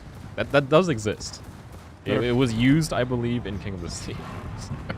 Preemptively so concerned. Once again, I feel like that's happened a lot. It's just whenever I say something in chat, I look over and Snarf's expression is one of pure concern. His expression through the screen. Bear in mind, I can't see Snarf's face. It's in our mind's eye. I can see just the pure concern. I had my finger over the damage reduction consumable, but I don't believe I am taking that torpedo, so.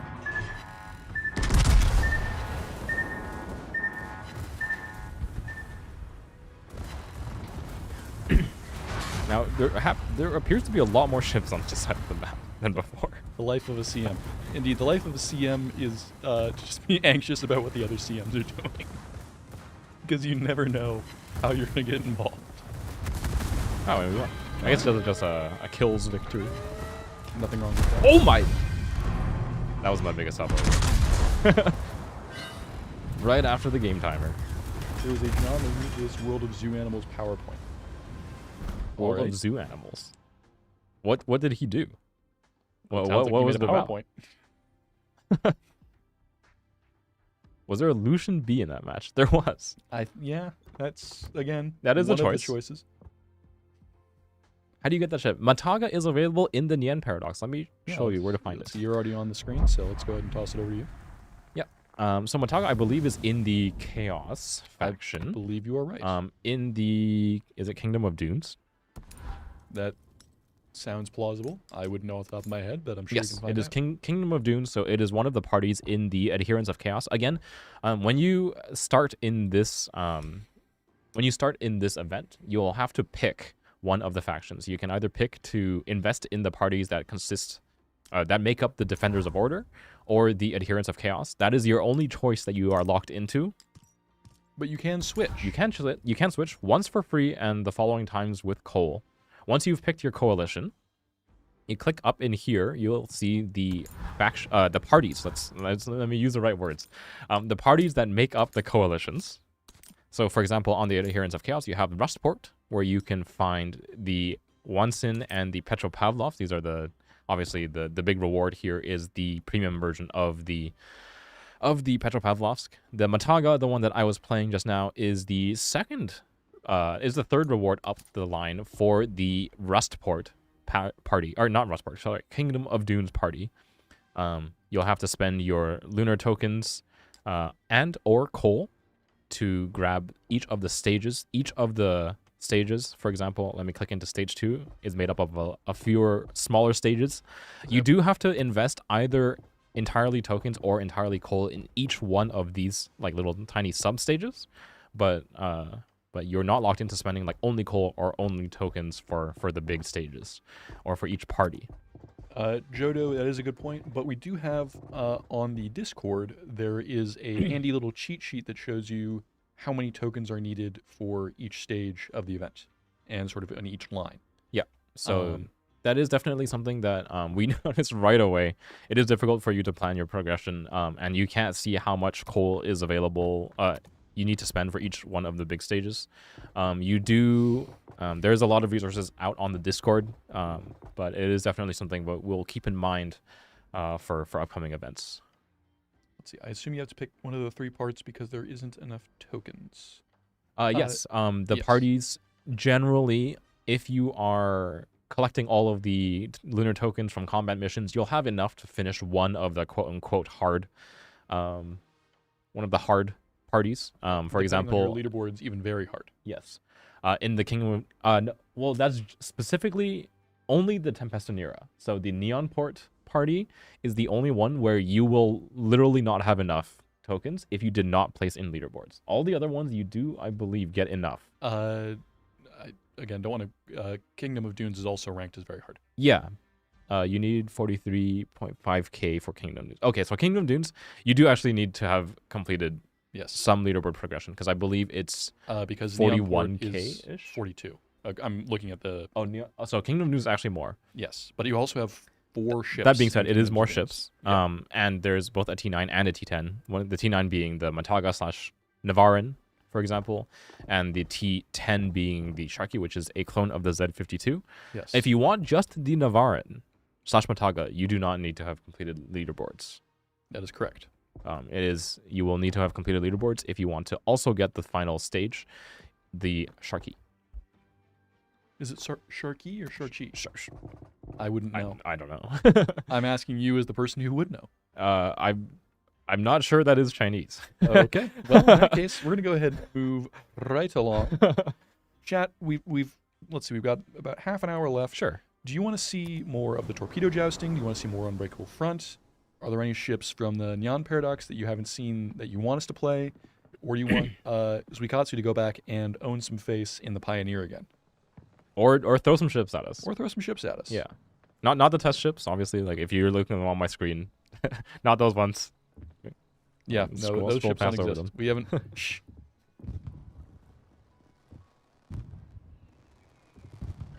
It is a failure that you can't complete without leaderboards. That is only the case for the 2 very hardest of the parties. There's a lot of great... there is a lot of great rewards available for those who did not. If you happen to have never played a leaderboard at all, you can indeed play. You can just do the combat missions that are available in this event, collect your gift, which I believe shows up in the... Is it in the armory? I believe it is. But in any case, it will definitely be in the update navigator. Yes. Your gift here, definitely pick that up. There's 1,500 tokens plus a whole bunch of other goodies in there. A horse? Yeah, one of the horses. You get a whole horse. And 4K base Surcouf. And I believe it's about 40,000 that are available from combat missions, plus the various little things you get from the daily gifts and the single one-time gift. Will get you enough tokens to complete every party track other than Neon Port and Kingdom of Dunes, if I'm not mistaken. I believe you're correct. And even then, if you didn't compete in the leaderboards at all and you still want things, you can always just augment that with coal. So anything in this event, individual stages can be swapped between either using the tokens or using coal. Yep. The ships are possible in the containers too, yes. If you buy the containers, so that would be the Adherents of Chaos and the Defenders of Order premium containers that are available for either doubloons or real-life money. If you buy those and you happen to get one of the ships from them, you will save the lunar tokens in that party track. So, for example, let me go back into the event tab here. If I were to open a container and pick up, for example, in the Neon Port, is this Neon Port? No, this is Pinatopia, the one I'm looking at on screen. If I wanted to get the party Schlieffen, and I happen to get the I believe this is a Pazarski clone. That sounds right. The Pinatian. If I were to get this out of the box, all of the tokens that would have gone into the Pinatian, you save essentially. That track gets automatically completed, and you save a whole bunch of your tokens. You get to the Schlieffen clone much faster, the von Zuckerhoff. Yeah. Just looking at Snarf's very clearly Totally very real real code. bonus code. Are all the available ships clones? Yes. There are no new ships available in the event itself. The new ships that are available, that are in the version, are the Yimeng, the Independencia, and the Messina. Yes, all those are available Those inside are the Neon's treasure. only available through the Nyan's treasure box within a box that you'll get from the either the Adherents of Chaos or the Defenders of Order. My mind blanked for a second. Happens to the best of us. And What happens if to me. you're... yeah, so it's only available from the box within a box. Those ships will be returning in an event later this year, somewhat similar to the Steel Will event, but I will say it will not be exactly the same. It will be similar. It will be similar, but not exactly the same. So those ships are new right now. They will return for purchase with other resources. Yes, and I see the answer in chat, but I just want to highlight that. What happens if you already have the original ship, so the Schlieffen? Nothing. Congratulations, you now have 2 Schlieffens, which is even better than 1 Schlieffen. You can sell your Schlieffen for credits if you're poor on those. You can also...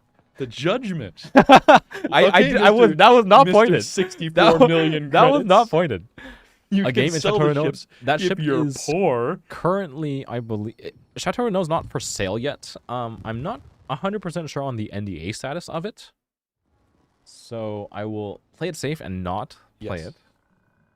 But when it comes out for sale, you will for sure see it. Also, don't sell your ships. I'm with you there. Yes. Don't sell your ships. Collect as many as you can, because then when the snowflakes come around, when the anniversary events come around, you will have a much easier time getting those rewards.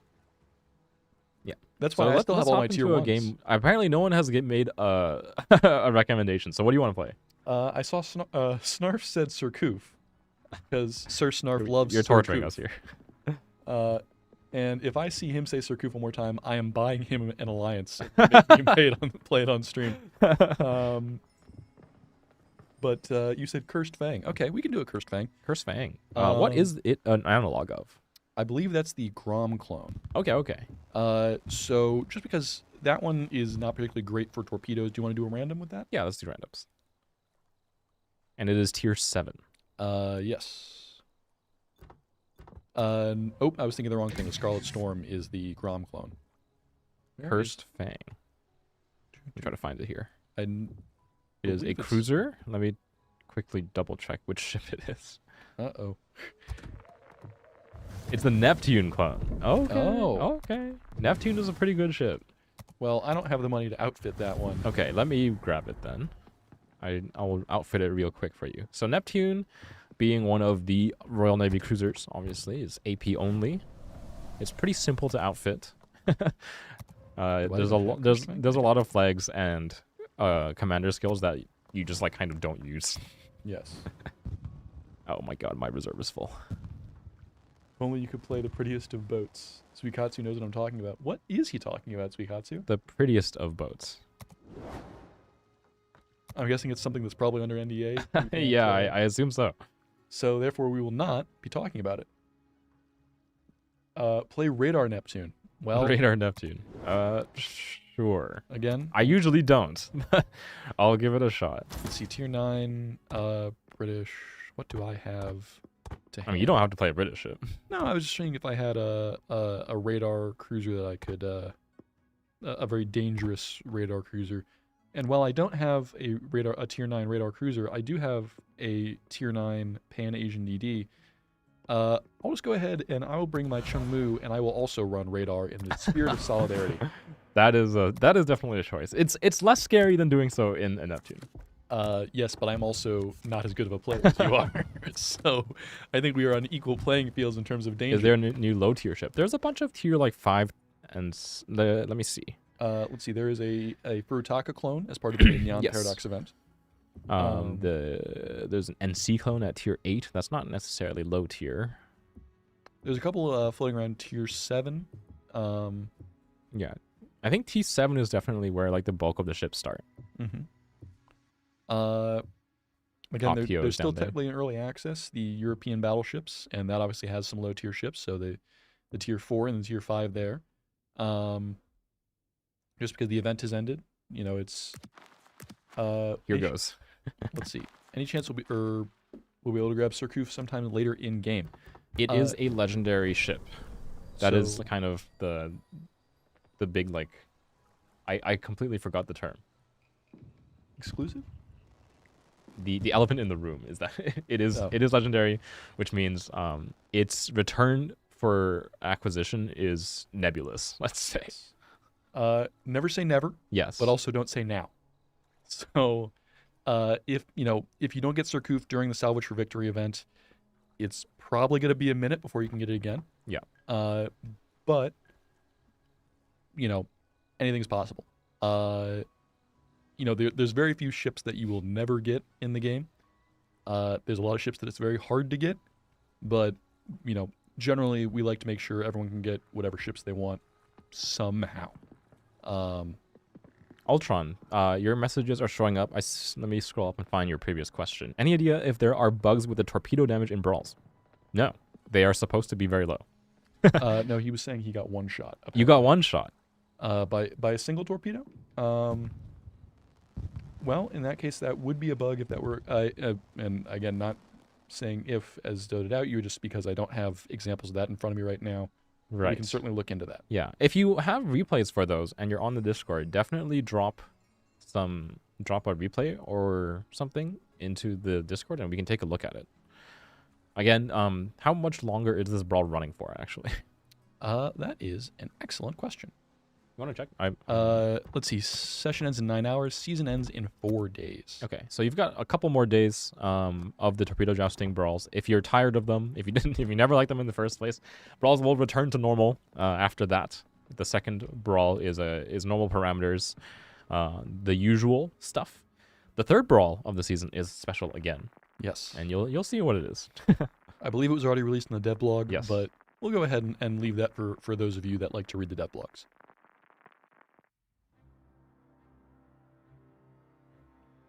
Bring back Kamikaze for $12 or whatever it was originally. I mean, it was originally just a tier 5 DD. Originally, actually, the Kamikaze and the Fujin and the Kamikaze R, that was the original stat block for the Minikaze when it was just the standard tier 5 Japanese destroyer.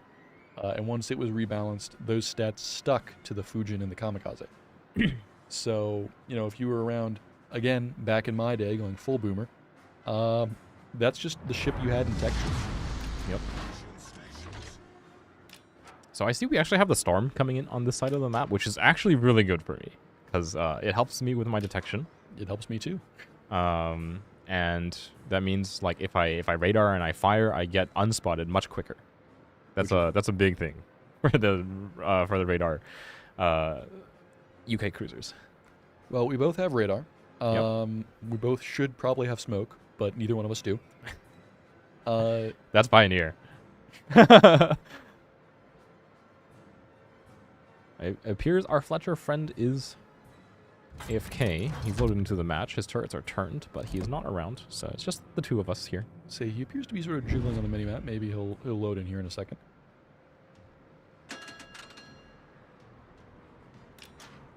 I wonder how many people using the term "okay boomer" even know what the term actually means. Well, yes, the boomers, the baby boomers, the generation. I don't think I'm that young where I no longer know what "okay boomer" means.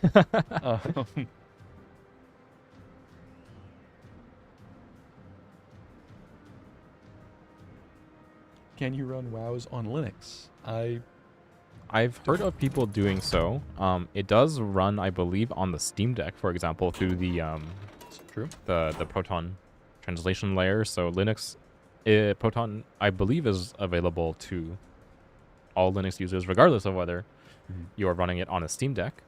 But I would not. I can't say we guarantee it. I mean, you can run Doom on a potato, so... All right, I just got People spotted. run video games on all sorts of things. I'm going to run my radar right now. Also to Snarf, yes, there were the boomers in New Vegas. I don't know if the term originated with that. It could have, but I think Kalmar Tier 5 EUDD was a special. That was available in the Battle Pass at one point, but I actually don't own that ship. I'm going to attempt to just immediately kill this Genon. I think that is a much radar goes more down, valuable kill for us. He's in my radar range as well. Okay. Nice. Cool. Well, in that case, I just wasted those torpedoes, but back in time.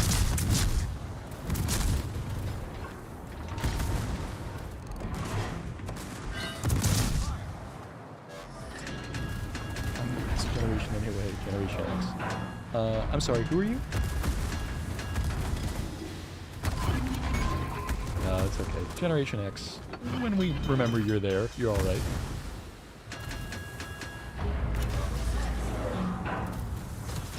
As mentioned before, I'm trying to make use of the cyclone. Sorry, not cyclone. That's a different thing. The thunderstorm to hide me. Fortunately, I got lit on fire, so I'm spotted by the Los Andes. And there's a pioneer in the match. Look at that. Look at that. Yeah, I kind of wish he wasn't. Yeah, that is very scary for him. That stings. Stings a lot. I didn't quite realize he was there. Ow, and I was about to pop my smoke, and then I realized, chat, whose idea was it to run this thing without... Ow. It's a rough life out here. Chat, I want you guys to go back and find whoever suggested that I run the Chungmu without radar. And before you say it was me, I want you to know that you're absolutely correct and I should take accountability for my actions. But I was really trying to think of a defense before I got to the end of that sentence, so I just didn't get there. Well, DD for a cruiser. That's true. I did help spot the Jinan. I will take partial credit for spotting that kill. When the Chateau Renault is coming to the game, eventually. I believe it is coming out in early March, the tail end of this patch. So not next patch, but the tail end of this one is when it is coming out. I believe its release is in the patch notes somewhere. I believe you're right, but not in the habit of saying anything unless I have documentation in front of me. But yes, it is during this patch. Let's put it that way. Billy Idol was the singer of Generation X. I do love me some Billy Idol. He's hard to beat. So I will, Generation X, I will give you Billy Idol.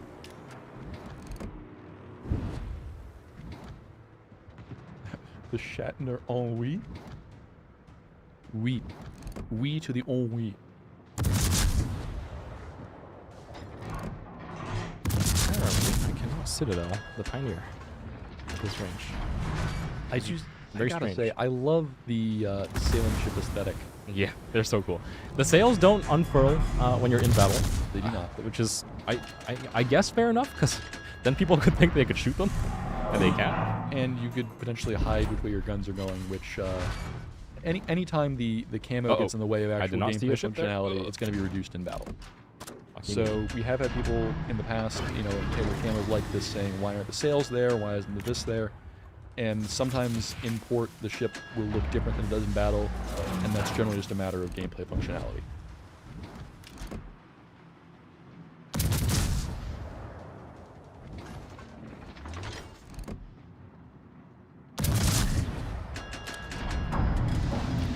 My hope here is that our Hildebrand friend is occupying the attention. It's not the Chateau Renault, it's the Chat or We Know.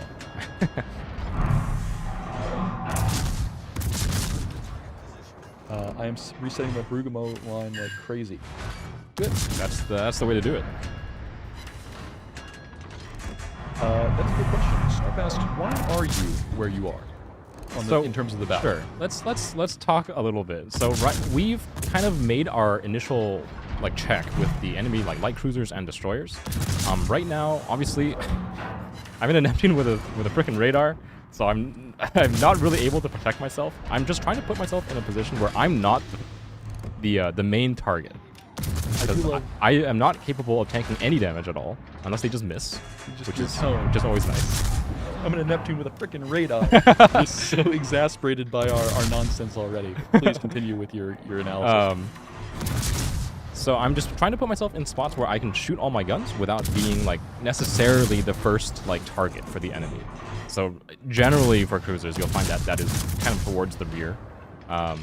Obviously, we had the Montana and the Hildebrand ram, which is unfortunate because I think we could have just killed him. But in any case, Neptune's armor, being one of the Royal Navy light cruisers, is exceptionally thin. You get overmatched by quite literally everything. Many cruisers, as well as all the battleships. It is 16 or 19 millimeters? 16 on the bow and stern. I believe your sides, your upper belt, is also 16? Question mark? It's something like that.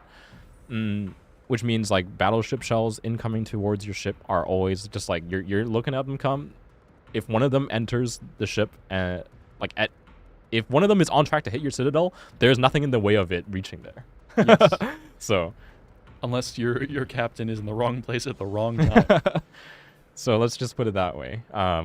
I do not want to be shot at by any battleship.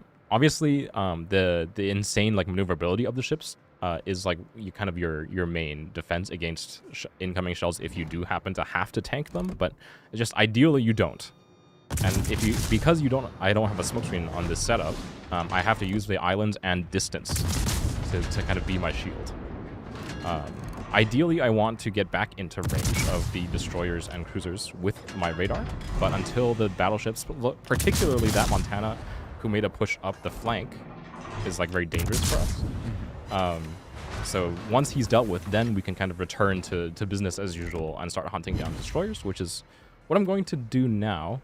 The Los Andes player in the back of the map here over in G9, he has been firing a little bit more HE than I expected at me, so I'm going to like worse and better players exist in the game for lack of a better term, and like capitalizing on that is something that you just want to do. Like obviously, like he's firing AP at me now. Oh no, he's not. That's just his secondaries. Okay.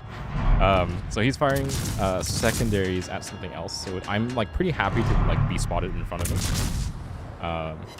If he turns his guns on me, that'll be a different story. Also, just want to shout out, we have a Baz in chat. Yes, hello Baz. Good to see you. One of our EU community managers. Very, very, very good player. And chat, I do think it's important to say this, and first of all, Snarf, once again, sending positive vibes. We're sorry you're not here, buddy. But Snarf demonstrated a skill that I think a lot of you have taken note of, which is when you don't know something about why someone is doing something, feel free to ask them, especially if you think they're a better player than you. For instance, out of the current NA community managers, zuiKatsu does have the highest win rate. That is an objective measure of how good of a player he is. And so all the time, I'll be asking him, hey, I'm in battle, and I don't know what I'm doing here, or I don't know how I got into this position. I will have a full record scratch, you know, you're wondering how I got here kind of moment. I know Skew's a better player. Okay, you didn't have to rub it in quite so much, but yes, he's a better player, certainly than I am. But, you know, it is a team game for a reason. And so you gain a lot of value by working with your team, but you also gain a lot of value by learning. And so, you know, we try to have a lot of guides up for the video. We try to make sure these streams are educational. But if you want real-time feedback, you have a lot of potential teachers on your team whenever you're in battle. And so if someone, you know, is demonstrating something that you think is a good skill, ask them how they're doing it or why they're doing it. If you are in a position where you know how you got there, you know, the help button exists for a reason. So please communicate with your teammates in battle, after the battle, however it's most convenient for you to do it. That's why we have the Discord. So feel free to reach out to other players there and ask them for advice. We have a whole gameplay, a whole forum there. Yeah, so the main thing there, I wish I could dive towards the Pioneer and radar him back, but this Kurfürst has been shooting at me, and that's very dangerous, because like he's like at a different angle than the Los Andes. If they're both firing AP at me at the same time, it's like, it's very, very, very difficult for me to dodge from both directions. So just going to play it safe, keep myself unspotted for now while we deal with this threat, which is now the biggest threat, which is now the GK. Los Andes is not as much of a threat to me just because of like where I am on the map. And again, Baz, the good point. Everyone starts somewhere. Yes. Sure. If you've played one battle, you either have a 100% win rate or a 0% win rate. And everyone starts there. Everyone starts there. I can virtually guarantee that no one who starts with a 100% win rate stays there for long. At the same time, I can also guarantee that no one with a 0% win rate stays there for very long either. It all averages out. So, and just to throw it again back to zuiKatsu, you have a Pioneer in Los Andes approaching there from your port, and you have this very nice island for cover.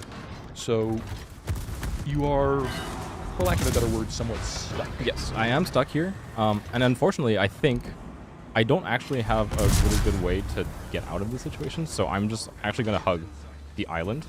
I'm going to run my radar so the Pioneer and the Lucian are spotted, and just hope that my teammates deal with that. I believe in a few seconds here I will be able to get my rear gun over this island. Okay, I actually can right now. So this Pioneer's probably dead. My rear gun, like the Neptune and the Minotaur have incredible damage output with their main gun, so even only just the two of them is a pretty potent threat. I mean, the Pioneer can shoot AP back at me, which is probably gonna do and kill me. Yeah. Again, I have very, very little armor.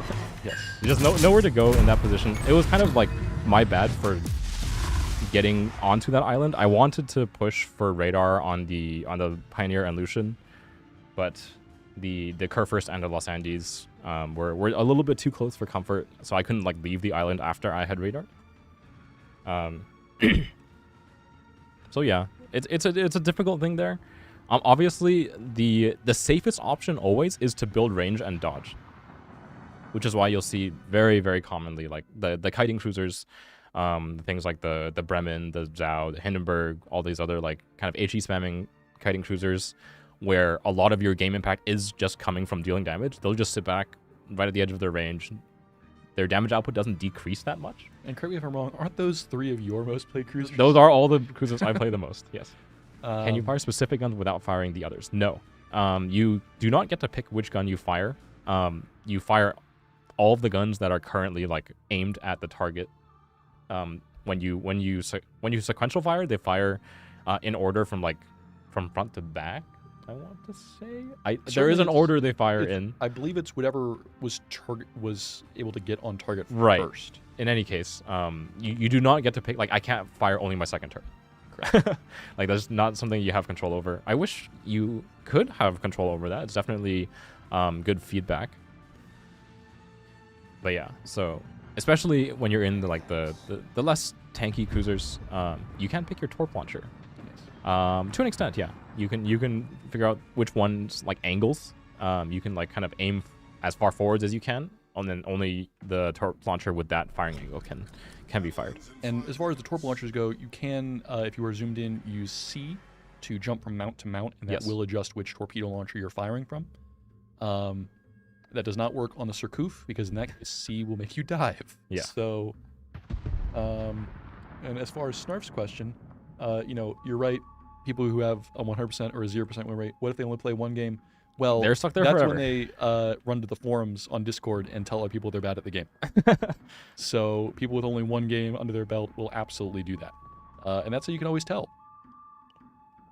Yeah. So this position, like I said, like I got caught in a bad spot just because the Pioneer was a lot more aggressive than I thought he would be, and was not punished for it by our Vermont. Which is, I mean, it happens. It's unfortunate. Not everyone, like, you get trolled by dispersion. You're not a great shot.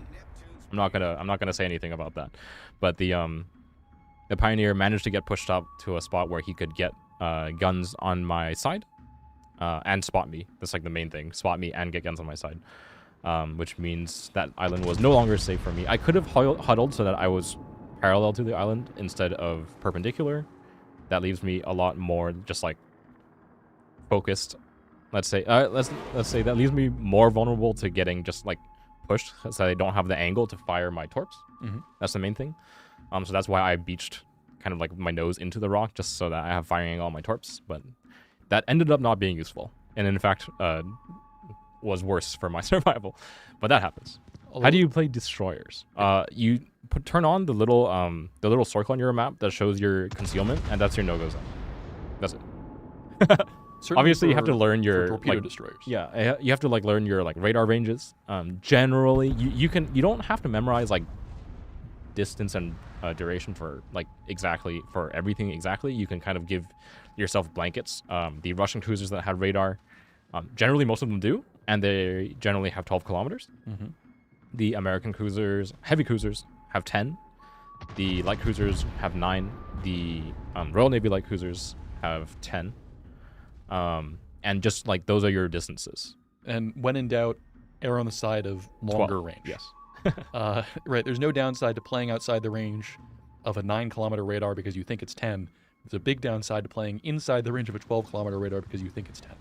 Yeah, exactly. So definitely try to keep your distance from radar ships. But otherwise, I think definitely like just like use the bubble on your minimap as your no-go zone. And if you're taking fights with other destroyers, no matter how good of a gunboat you're playing, the thing that swings DD versus DD engagements is how close the friendly cruiser is. Yes. Again, that is actually the very team play. tactic. Team play is your friend. Use 20-kilometer torpedo exclusively. Okay, Shimikaze main, calm down. Can you exchange your Messina and Independencia for a Schroeder and Yiming? Unfortunately, no. You get what you get out of your boxes. I'm very bad at the Farragut. Well, I Farragut the last time I played that ship. So... Oh, I'm sorry. Once. Oh, I killed zuiKatsu with the cringe. No. Been playing since open beta, discovered the torp launcher thing 2 days ago. Again, that's the thing. You're always learning. And as long as you hit, enter battle again, you're going to get better. Is there a time when you're going to have a losing streak? Sure. Yeah. That doesn't mean you're a worse player. It means you're having a bad day or a bad stretch. Or it means you're probably learning something. Just one last thing before we head out here. When I joined up, my win rate tanked, actually, right after I got here. That's because I was playing lines that I was really bad at because they were the only lines I had left to grind. My win rate, I believe, or someone else is probably going to check my stats here, has started to go back up because I'm learning something and improving. But stretching yourself and putting yourself in ships you're not good at, putting yourself in situations where you aren't experienced, at first it's probably to have some negative effects on your win rate. Yeah. But in the long run, it reaps benefits. Yeah. For example, for me, like when I joined, like I had almost never played CVs and subs. Started playing them recently. Subs are very iffy for me. CVs, I feel like, have definitely like clicked much faster. I do have a lot more games in them, so that helps. But definitely, I think just generally getting a grip on like mechanics will come in your first like couple hundred battles. Like like how to aim, how to move, all that stuff. WASD hacks, baby. Yeah, all that stuff comes quickly. But the macro game in World of Warships is like the meat and potatoes of the game, and that is very difficult to learn. Trust me, like we are all still learning. Yes. And speaking of meat and potatoes, you're making me very hungry, and we are at the end of our stream here. Yeah. We are going to be rating Sea Raptor, I believe. Yep. So super great guy. He's casted a million tournaments. He's been a CC for forever. Yes. He's so a great definitely streamer. Go show him some love. Make sure to refresh your page once the raid starts so you count as a full viewer for him. Yes. And yeah, we will be back same time, same place next week. Different set of faces. Same bat time, same bat channel. Is that is, I believe, the original Batman show. I believe that was the way they would close. So again, if I can get some okay boomers at me in chat for knowing that. But yes, we will be seeing you guys next week. It will be, I believe, Snarf and zuiKatsu will be covering next week. We'll be back. Again, another chill stream. The patch is ongoing. Keep in mind, the brawl is ending. So if you want to get your torpedo beating in, you have 4 days left to do so. Yes. And make sure you have to play Caramel Dancing in the background. It's mandatory. On that note, I think we'll be signing off here. Fair winds and following seas, captains. See you guys around. Always a pleasure. Yeah.